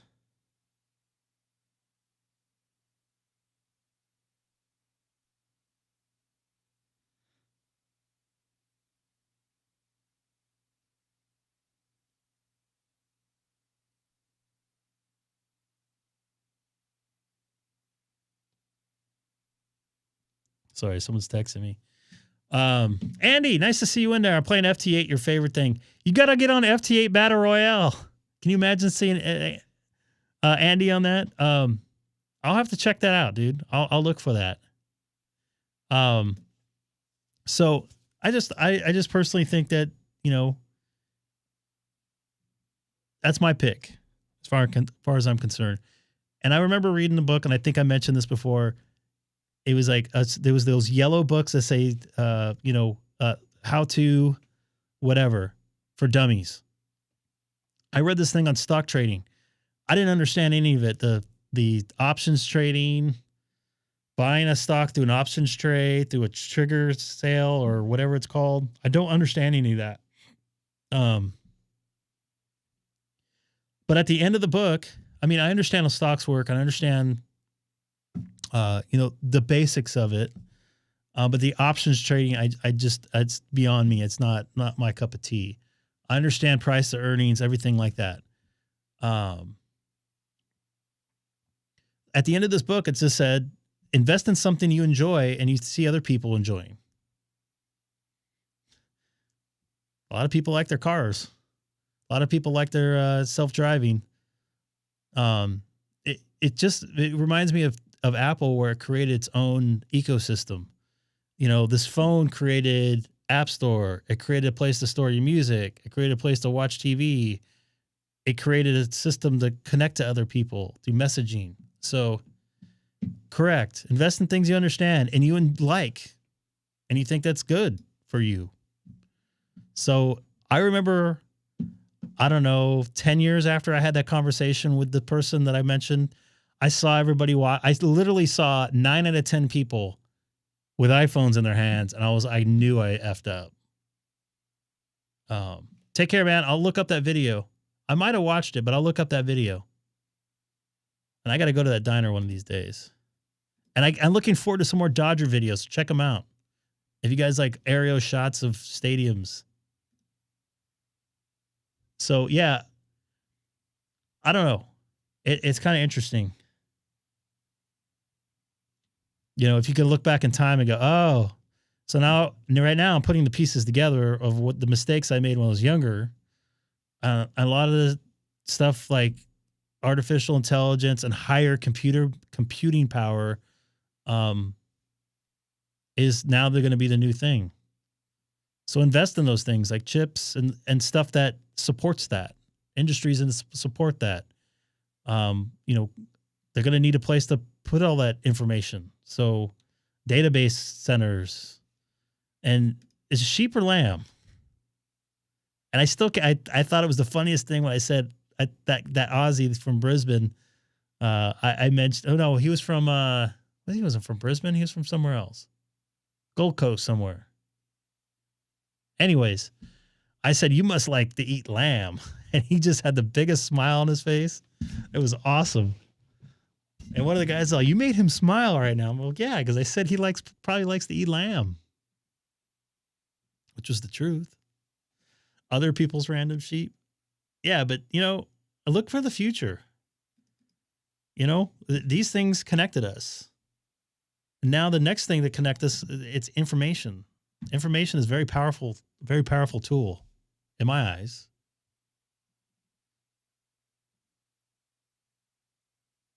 And I really think, and this is my personal opinion, of course, and this isn't really based on anything other than the way the future is going. I don't think my daughter is going to drive a car like we do.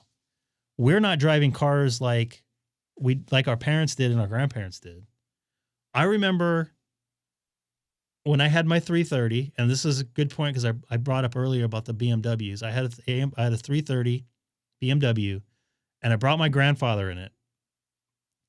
And it was like one of the first cars that had the moving map, like had it in the center console. And my grandfather was staring at that thing. I took him down to my condo. He was staring at that thing. He's like, so how does it know where you're at? And keep in mind, GPS was out in the late 80s. I mean, this is early 2000s when he was still alive. He's like, how does that know where you're at? I go, there's satellites that it bounces off of and triangulates where you're at. So it knows exactly where you're going. And it takes the data that's stored in the computer and it superimposes the picture of the car over where we're at. So it knows where we're going because it knows which way we're pointing. And he was like, my grandfather, he drove an Arco truck during the week. And then he had a side job over at the Long Beach Arena where he like drove like a street sweeper or something like that. And he's like, I used to have to carry like a suitcase of map books. And this is a little bit before, in California, they had the Thomas Guide. I think they had them in other states in like Arizona and stuff. This is before Thomas Guide. So he's like, exactly. He's like, keep in mind that at that point, he was already 87, 86. He was like, I had a suitcase full of maps. And this thing's like right on your screen. He's like, what if I wanted to drive to Florida? Or he said South Dakota. So I typed in, I forget the name of the Billings, whatever. No, that's Montana. But I typed in whatever city he said for South Dakota or North Dakota where he was from. And it mapped us right there. And it said it was going to be like 31-hour drive, whatever. And he was like, beside himself. He was silent. He's like, oh my goodness. So, that was 20 years ago. Just think what's going to happen 20 years from now. So you want to be a part of that. Invest in it. Someone will have to show me Samsung to catch up on Apple 3 years ago. And Ron, when I started driving and I know I'm aging myself, I'm only 50. In 1993, I had to drive to a lot of different places randomly. I wasn't driving to the same workplaces. I was driving to like UCLA. I was driving to Pepperdine, stuff like that. I had to, kind of memorize the map and know what page to be on. So my dad kind of had me memorize the freeways so I could just focus on what street to get off of. So I just write a note on a sticky note. Okay, I need to get off at National Boulevard or whatever to go to Beverly Hills. And then I would have to I would put the map page, the Thomas Guide, to where I was going to be when I got off the freeway. So now these kids, they just put the phone in and you're going. You don't even know where you're at. Like the other day I was driving home from, what do you call it? Inglewood. And it had me on side streets, 102nd Street. I'm like, I don't even know where I'm at. We got Norway on 40 meters.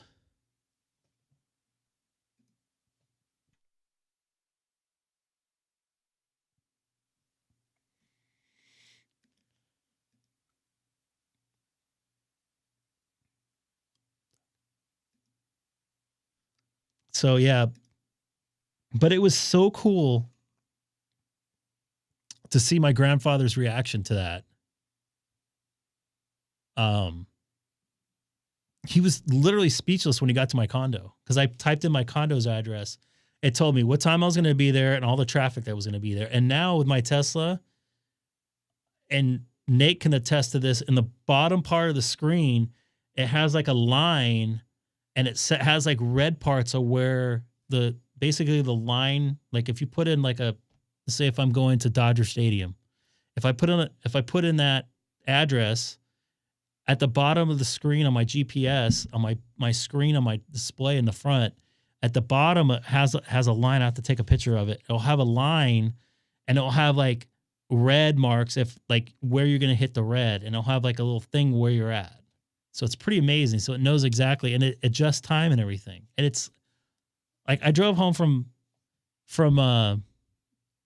Inglewood the other day in traffic, and it got me when I left. It basically told me what time I was going to get home, and it did it within 4 minutes, and it was 2 hours previous, 2.5 hours previous.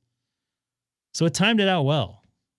It thinks ahead, and I put it on autopilot. And I don't have self-driving, but yeah, it's amazing. It's really going to change. And I guess Tesla has those trucks now that drive themselves, which I think there's a little bit ways off of that, but I like the concept.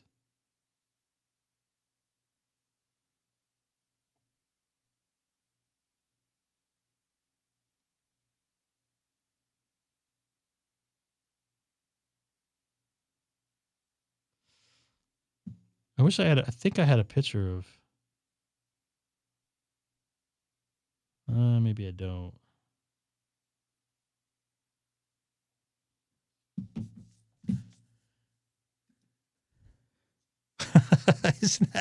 Isn't that something? I love it, man.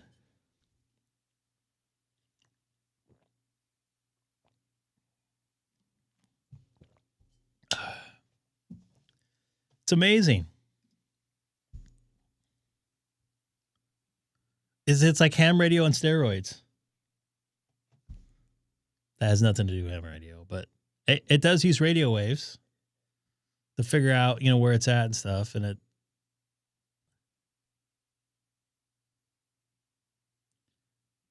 okay, this guy might be new. No, I got him on voice. Looks like a very happy Second Amendment.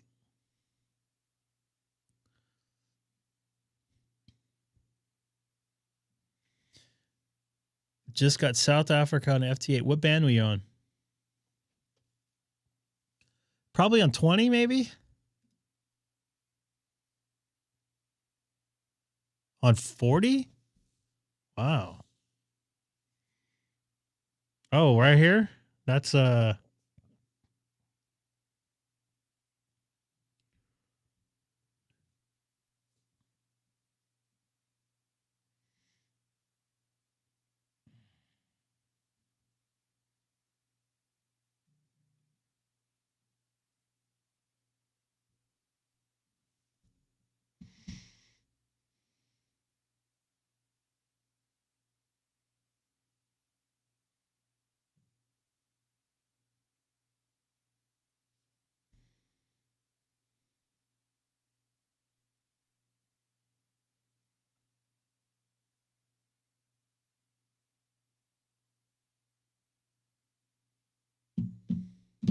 it was Z.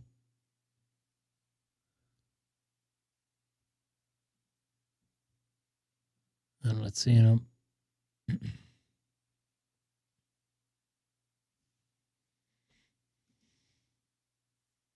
Would love to get him. Vietnam. Good morning, Vietnam. Well, it's probably afternoon over there right now. It's probably like 2 o'clock over there.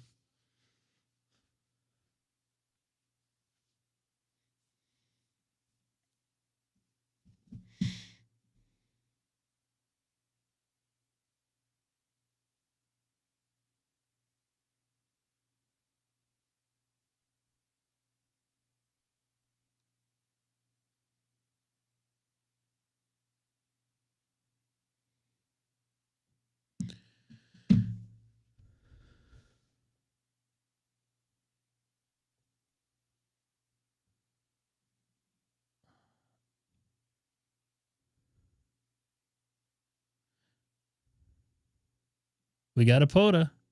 11 a.m. So it is still good morning.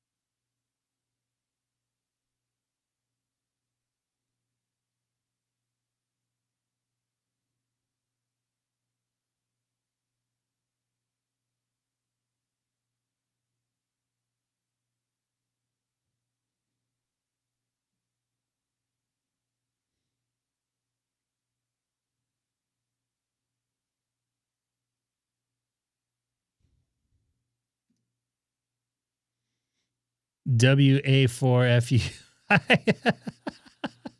I like that, actually. We need to talk to Seth about that. Seth is actually in your time zone right now. I don't know if he wants me to tell where he is.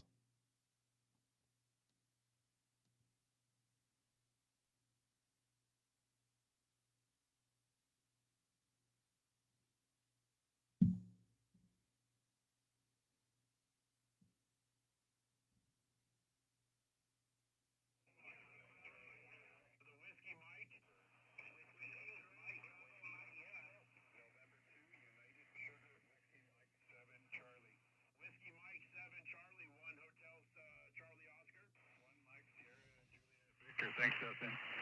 Okay, 1 Mike, Juliet, Dustin. Oh, that's Scott making contact with Dustin on field day.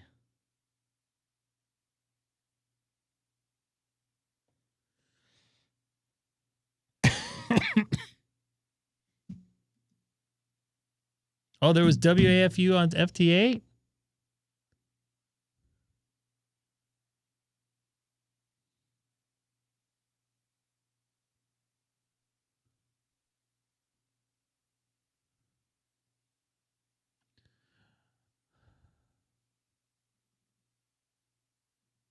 I don't think I see him. But I did have this the other day. Actually, it was yesterday. I saw this on the freeway. Oh, I'm too bright. Really? It's not showing up there? Oh, maybe you can see it that way. Well, it's not directly on you guys. That suck. Maybe because it's too... No. You guys see it there, right?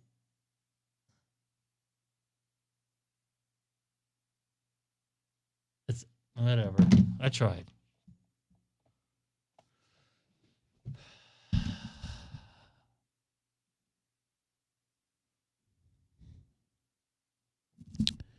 FUU.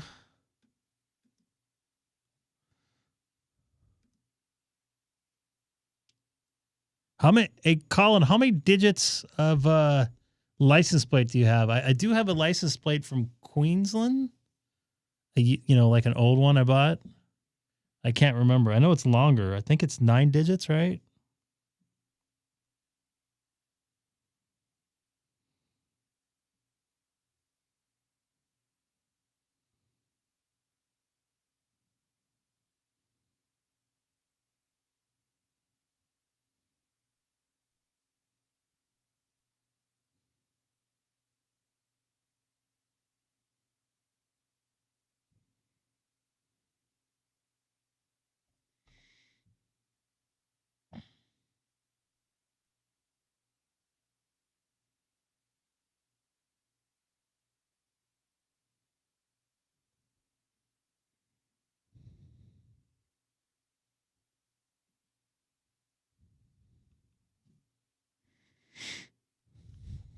Interesting.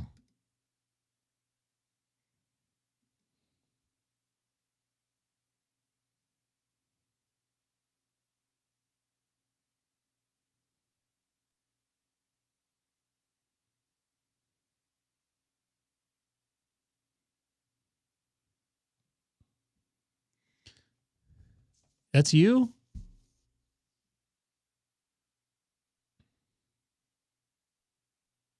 Come and get me.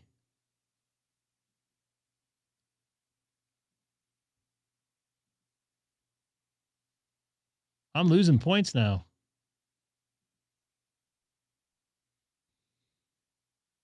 I thought there were more. I guess they're just bigger.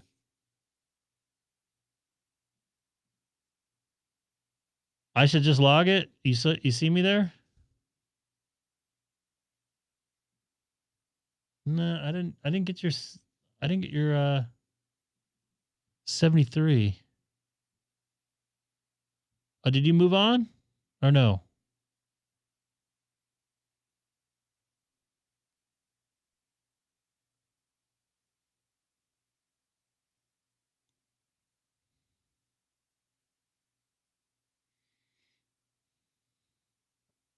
You're still calling?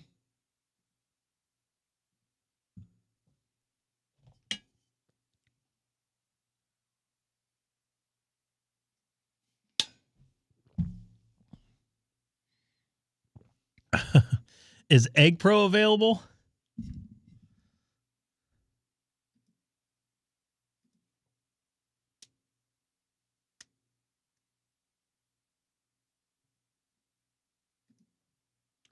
I usually wait till I get to 73. Because I don't know if they got my signal report. Egg Pro. Let's take a look here.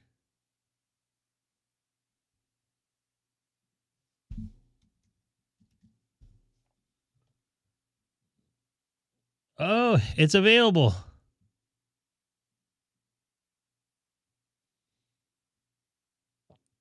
All right, I'm going to log it. I wanted to get this guy in Norway.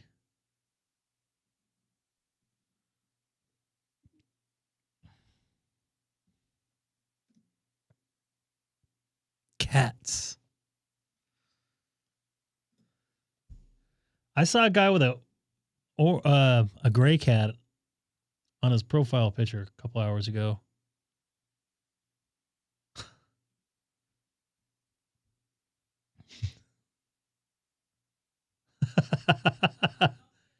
Hey, don't you mean drop bear plates? Don't you mean drop bear plates?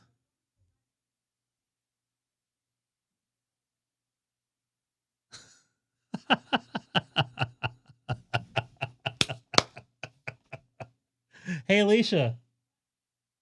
Are you dressed normally?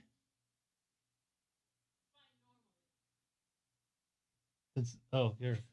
Look at that. So you in South Australia, you can order koala plate. It'll say KLA. Or you could put your, I think you can order your personal plates too. Egg Pro's available. Well, you gotta get a car in Australia first. Holden. She's been in a Holden too. Remember the Holdens? I do. We went by the oh, Milo's down here. So you see, you scroll down, you'll see the koala number plate. That's funny. Look at it, it's like chilling. That's what they do. And, whoop, sorry. And they fall out of trees. Oh, Milo's right here. There he is.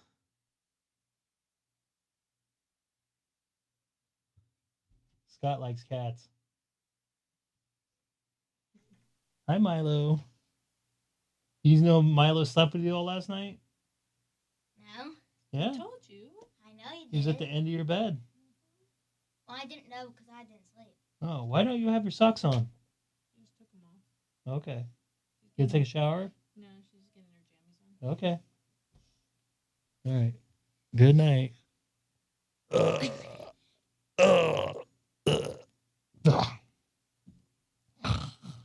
All right. That hurts now. You're too strong. All right.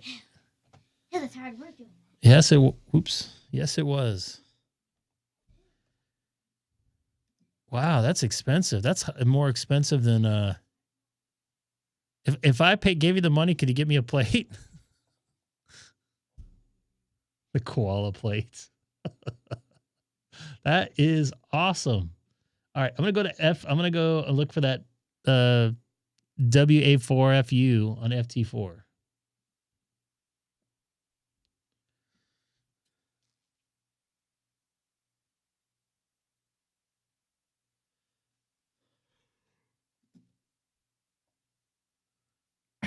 I have to pay an extra $25 for my plate. Oh, I already got this guy.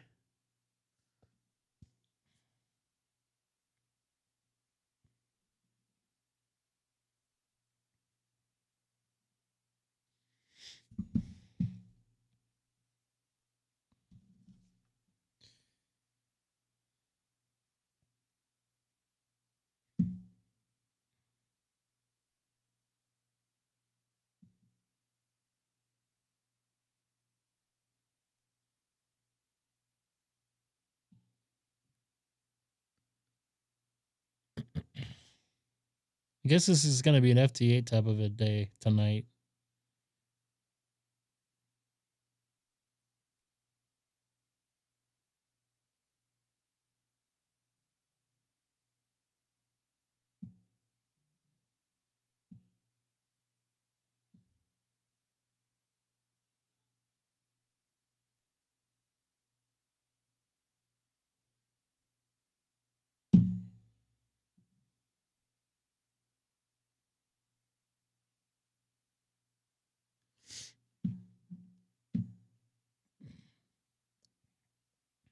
Scott, did you like see Milo? This is where you buy one used, not on a vehicle.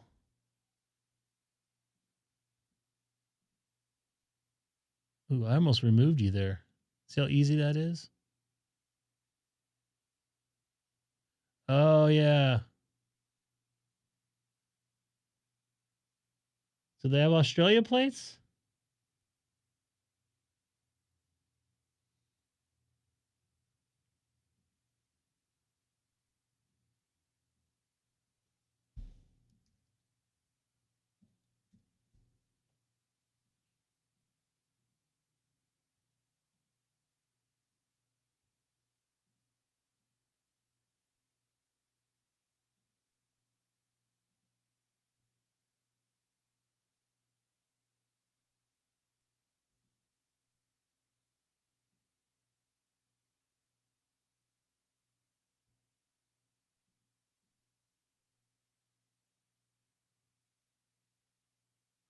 Standard plate.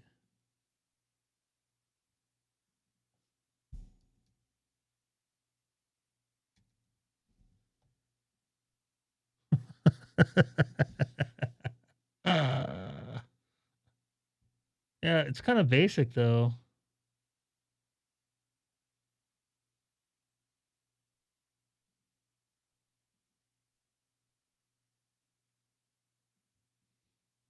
I think I've seen the site.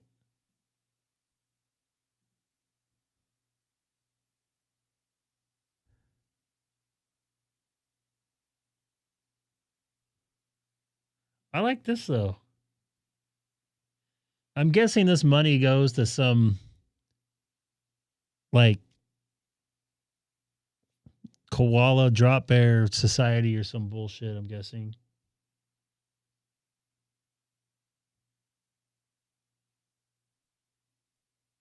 Oh, so the koala plate cannot be customized.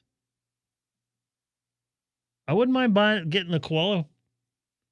Do you think there's a way to find a koala plate online? eBay?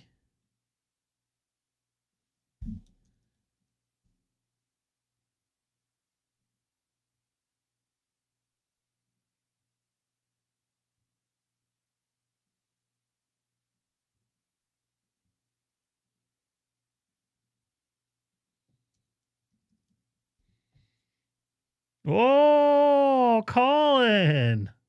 Oh, look at that, Colin.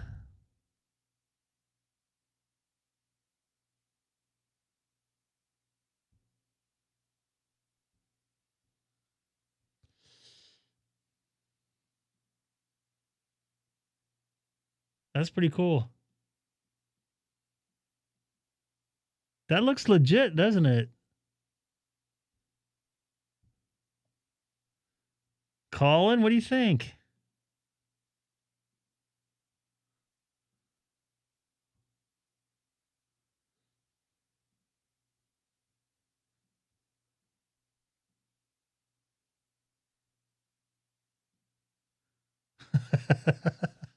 I should put drop bear, right?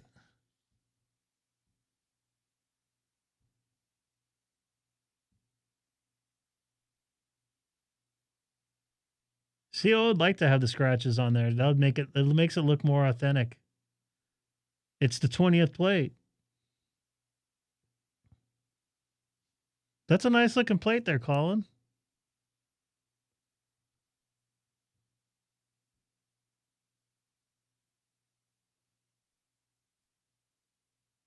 Huh.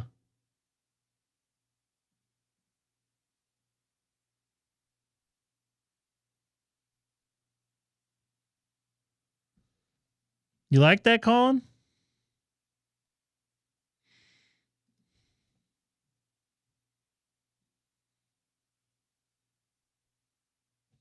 Oh, my leg's cramping up. Oh.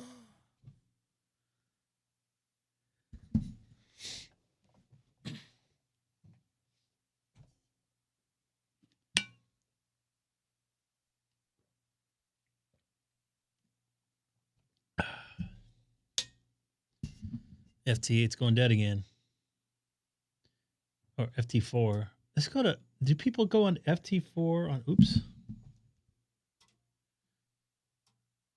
FT4 on. God, on 80 meters. Sounds like it. See what happens.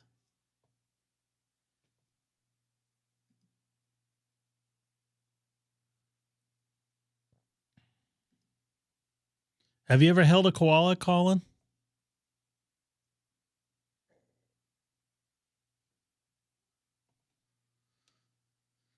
I'm not seeing anything there.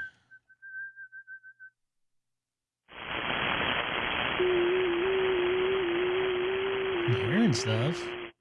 It's not showing up in my... That looks like the FT8 frequency.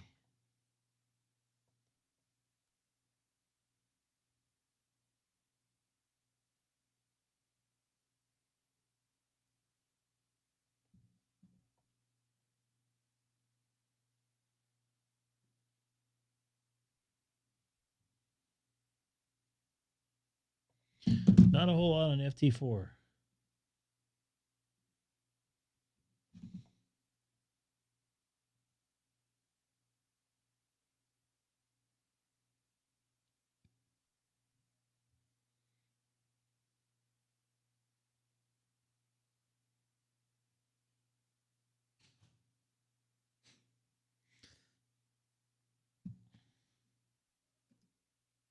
Have you been to Kangaroo Island?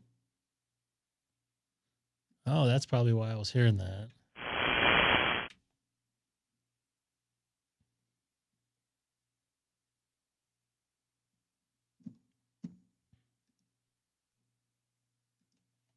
Have you been to Kangaroo Island?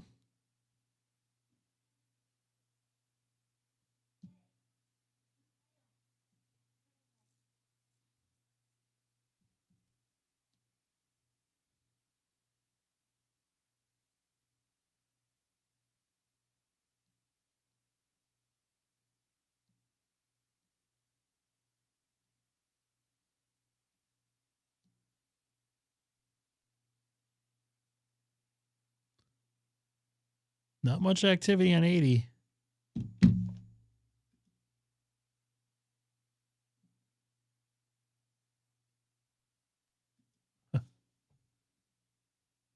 Let's see if I can tune. Let's see if I got anything on 160. Dan, if you're still in here, don't try me on 160.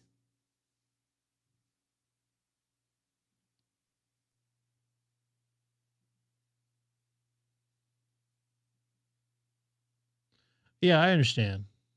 I don't think you're gonna go after animals with your car. I get it.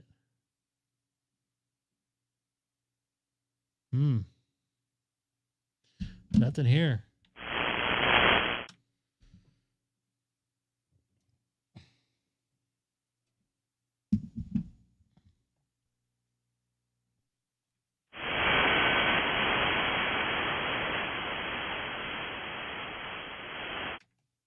Did you just poop? Did you poo-poo your pants?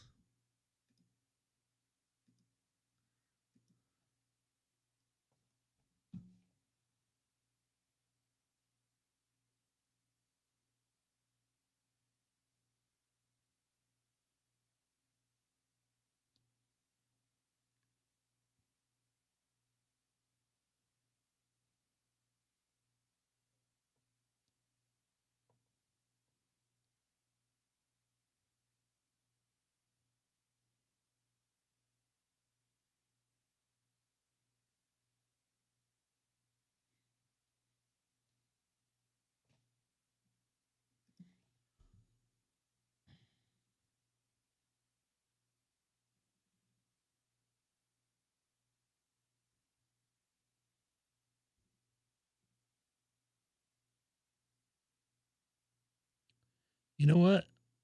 I don't have this guy in 20. And he doesn't confirm. Wow. That's Texas.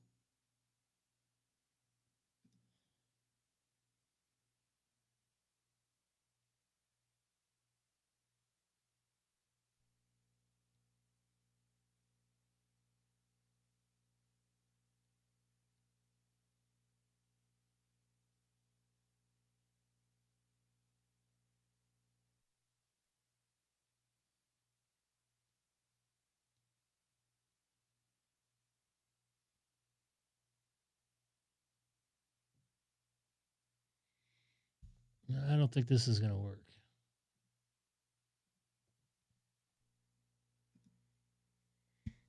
I'm going to go back to 160.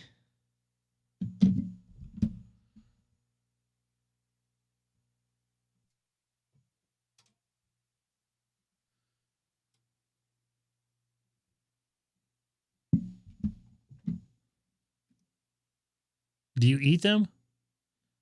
Oh, that's nice. I won't be sending any money for him to do his own hobby. No. All right, so I'm going to call it a 160, see if you guys hear me. I'm going to lean back a little bit because my back hurts and my leg keeps cramping up.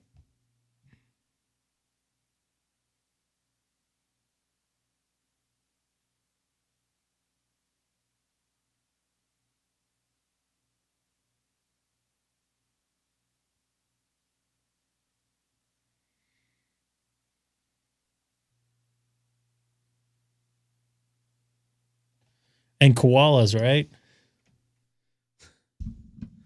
Come on, you got to try some koala. Has anybody eaten a koala?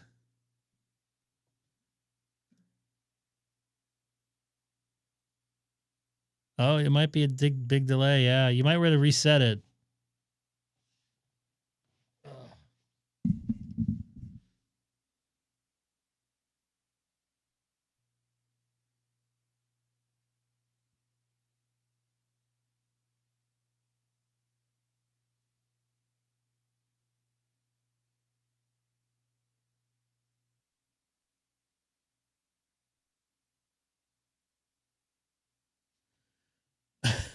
I think anything's edible. Have you ever been to Southeast Asia?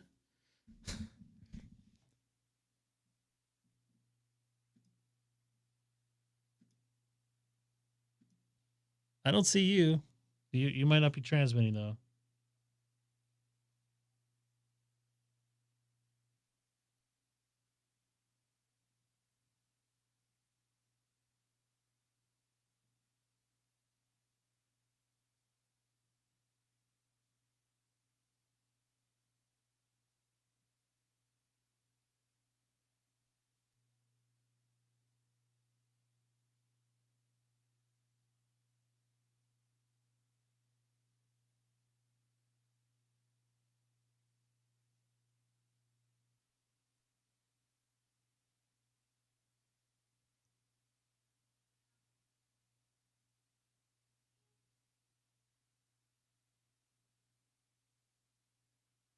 I have a picture of me with a kangaroo. If you guys want to see it. With a roo.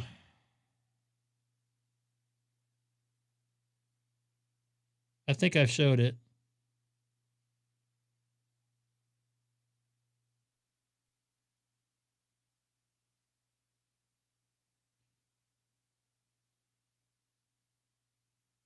Actually, here's a photo of me with a koala.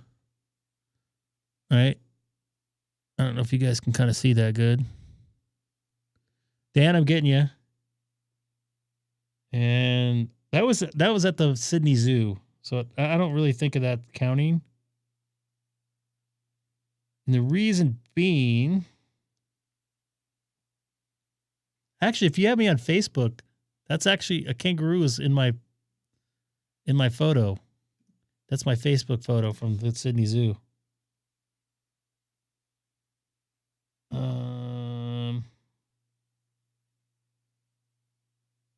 I thought I had a photo with me.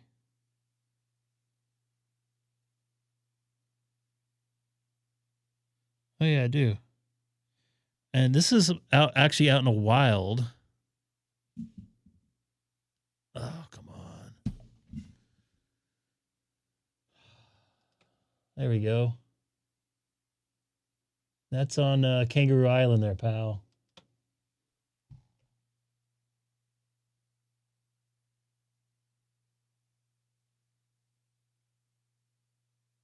This is also on Kangaroo Island. Let me turn my light off again.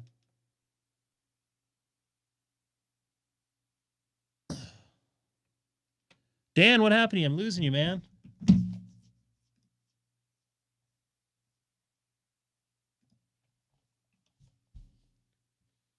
move my transmit, see if you hear me. Well, they said it was a kangaroo. We pulled off the side of the road. The guy said don't get any closer. And then a little bit further away, there I guess there's a red ones, and they said, okay, you guys can come back in the bus now. I guess the red one's a little bit more violent, I guess is the word. A little more pissy.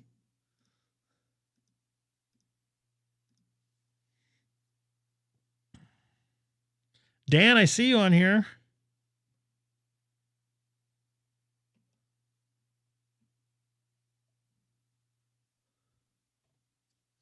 I don't know what happened. Don't forget to hit that like button, everybody.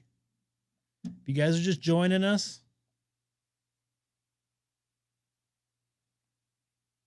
Adelaide.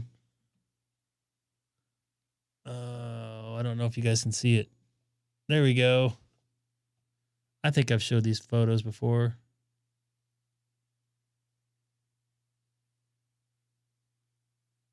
I know I think I sent this one to you.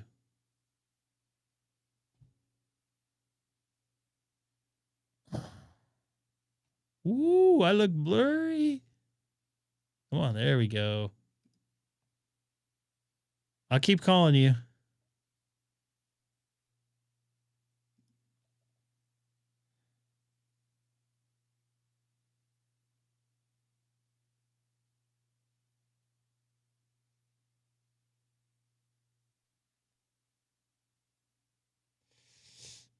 Opera House. I didn't realize there was tiles on there. I thought it was like a canvas.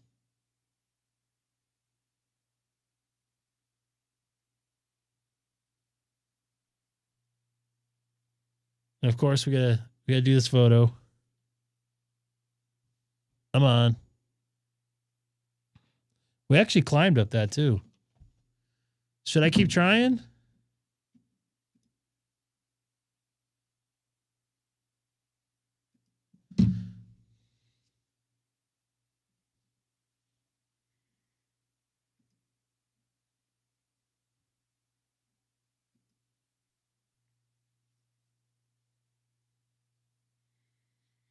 Yeah, have you seen it? I didn't when I was down there, but apparently the red ones are a little bit more angry. When I went by the ones that were wild, man, they smell bad. They needed a shower or something. They must not shower down there. Okay, so Danny, are you seeing me at all, or should I stop?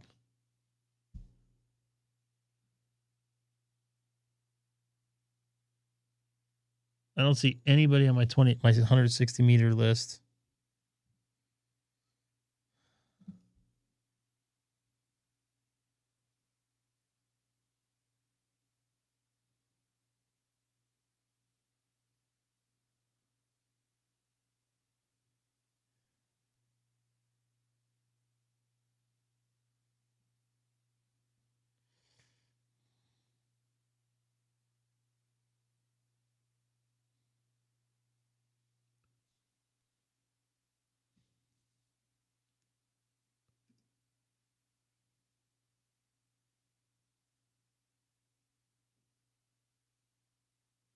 I got a lot of noise here. I'll let you listen here.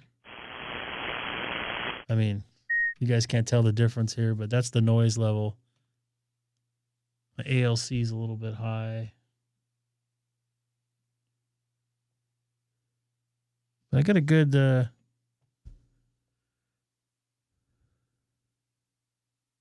They do need to put deodorant on. They stink.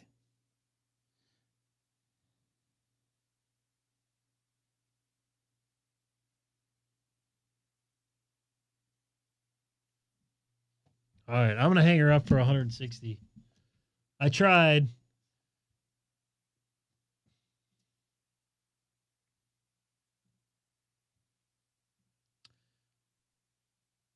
Matt, you're talking a lot about poop.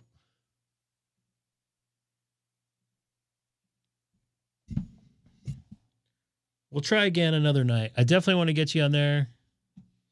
It's going to be a struggle to get 250 contacts on 160 meters because I don't even think I have 160 or 250 contacts there at all.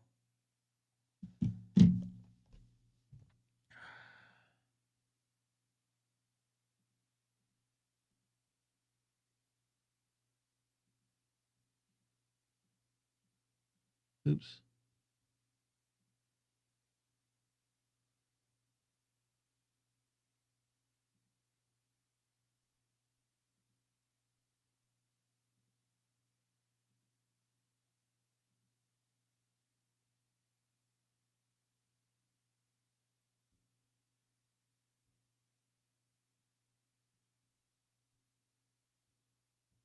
Is this the red one?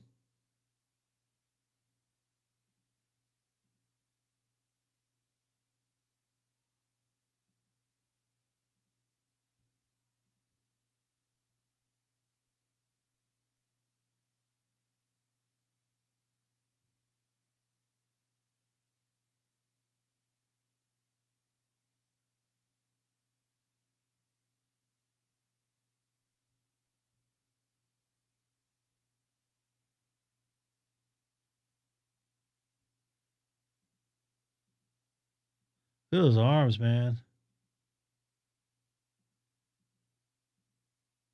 Have you been up to close to one of those?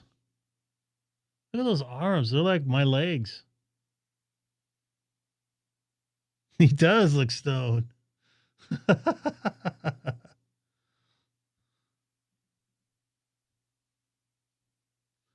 Okay, what I want to do here.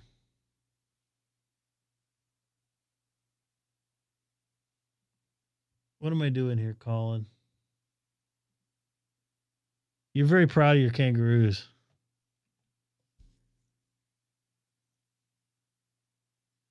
People have them as pets?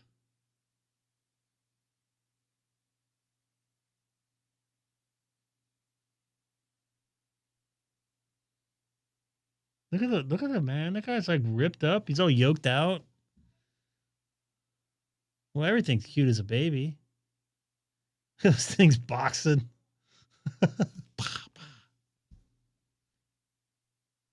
So that couple had one as a pet? Oh, kicked him in the balls.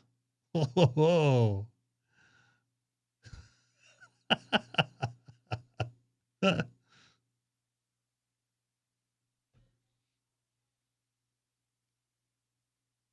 They can't climb though, right?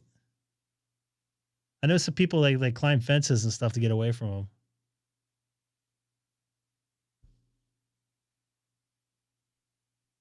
And that thing is ripped up though, man.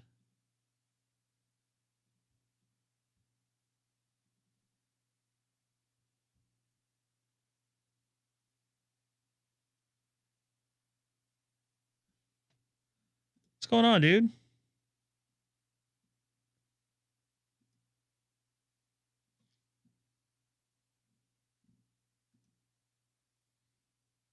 See, people try to run away from alligators and crocodiles. They're crocodiles, I should say, and I'm sorry, alligators in the South. But those effers can jump fences, no problem. As far as I understand, kangaroos can't really get up a fence. Is that true? Is it a myth? I don't know.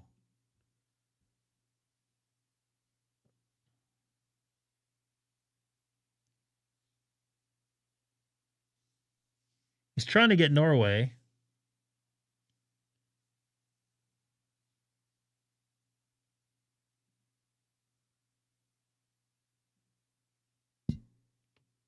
Hold my beer. I don't know. I think I don't know. Mooses are a little more powerful, but just like nose to nose, a cat will win a big dog. I guess it just depends on who strikes first.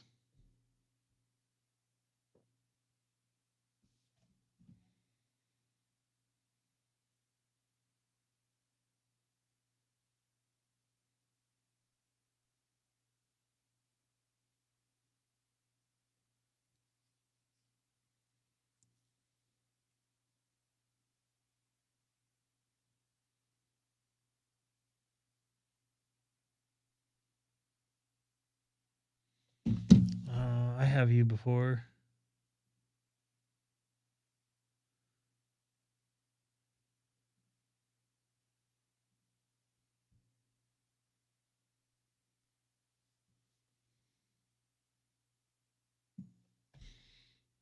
What do you got for me, Colin? You're very proud of your Australian stuff. Oh, wow.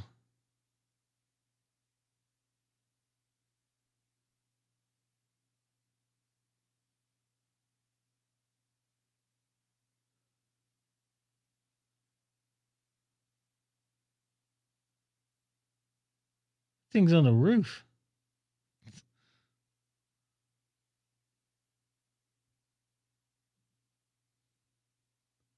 Hey, there's only 29 likes, and there's how many people watching?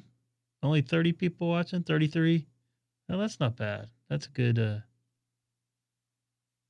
good ratio.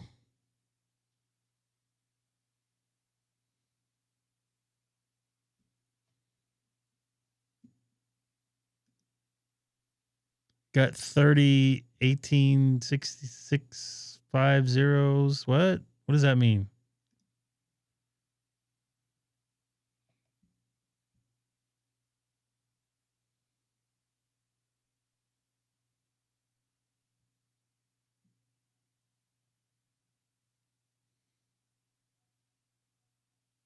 Oh, okay. Oh, I got you.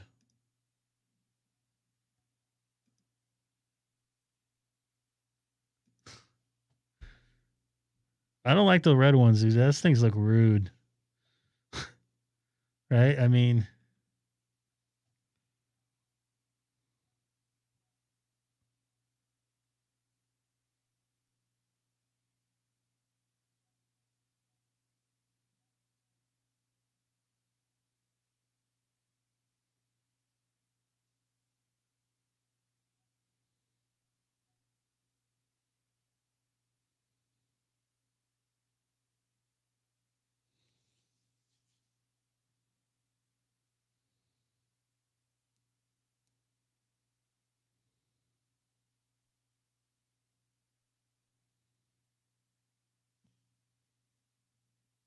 sweet. Hope they confirm. I think the first one I got, the guy wanted like $20 or whatever it was, $5. I can't remember. The second one I got, they confirmed.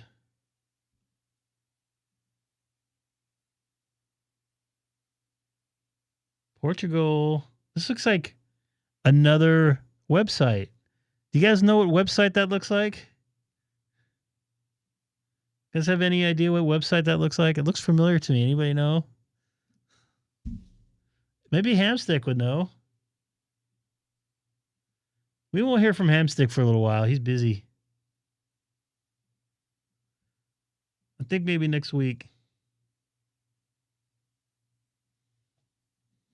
Oh, nice. Did you have to pay for it?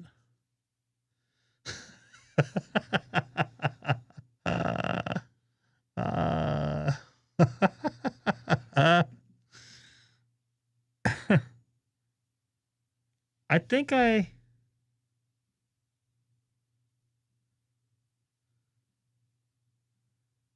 that, guys? I've been working a lot of FT8 today. So D0, no, DP0GVN. Oh, he did confirm with me. And that was on 40 meters. Nice.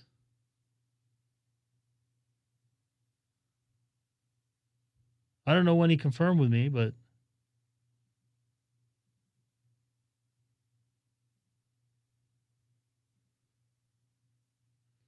is this a remote station or actually somebody working it? I think it'd be more funner if someone actually worked it when they were there.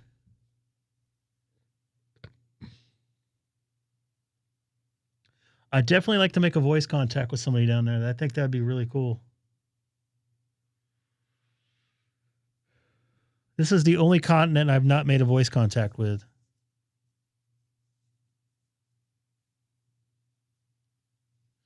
Looks like Adam's delayed.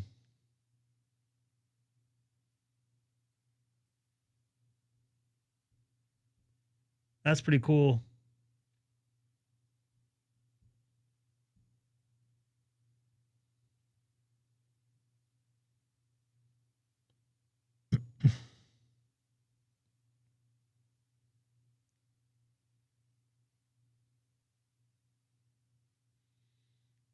I think they have one at the South Pole station, I think, if I'm correct, right? Matt?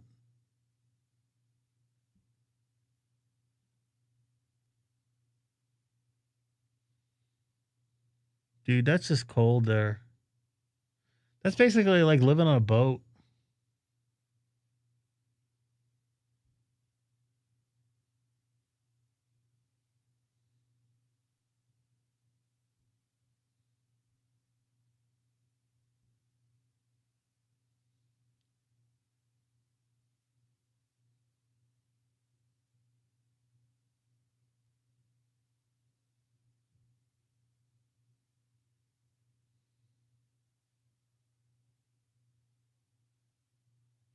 Just think building that thing.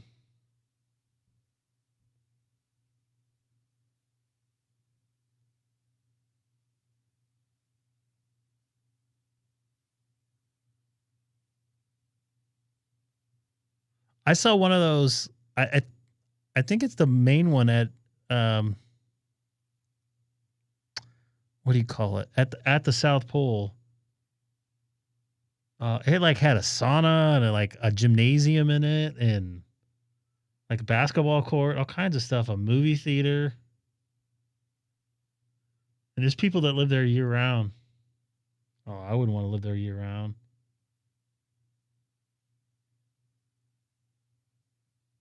During snowstorms, the station may not be visible at all times. Is this a live photo of it? Oh, yeah.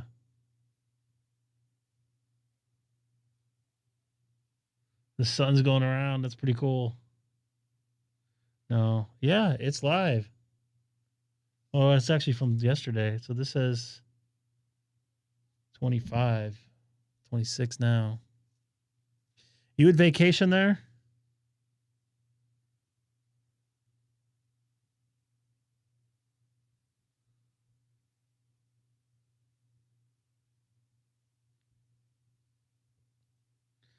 I mean, it'd be pretty cool to like see, but you know, I'm not down with cold. I would like to go to Antarctica.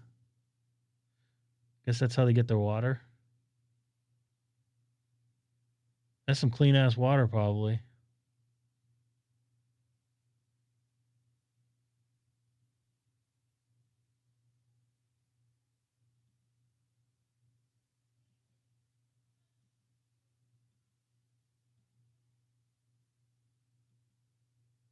What's this?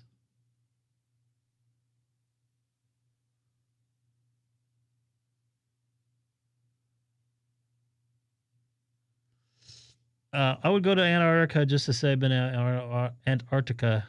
I actually kind of want to go there for my 50th birthday, right about this time. But things did not work out the way I'd like them to. But this looks pretty cool. Thank you for sharing or reminding me about that station. All right.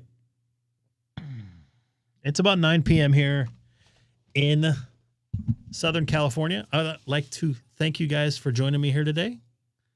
I will be back a lot this week. If I don't work tomorrow, which I don't think I am, I will be back here. If I do work tomorrow, I won't be back here. You're not too far away from Antarctica. I don't know. That's a good question. Seth would probably know. He knows everything.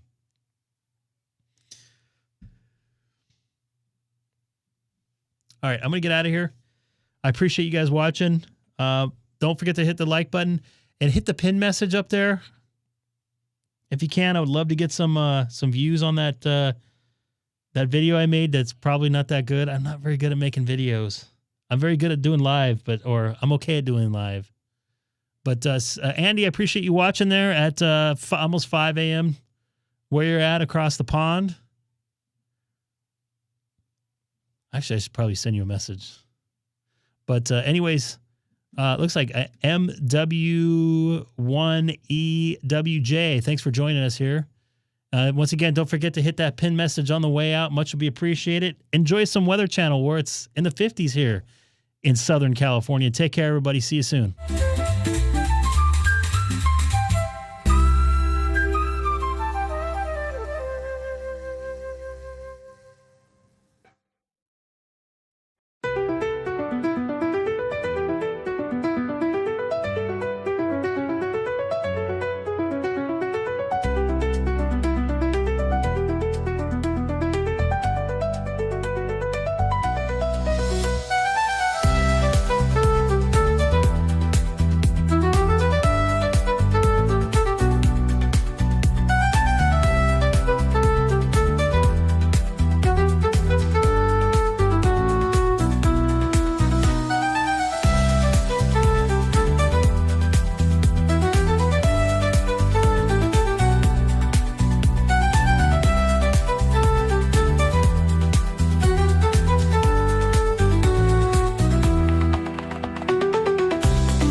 everybody. Thanks for watching the Greg K6EGG live stream. But most importantly, thanks for spending a little while with me. And please, don't forget to tell your friends about the channel.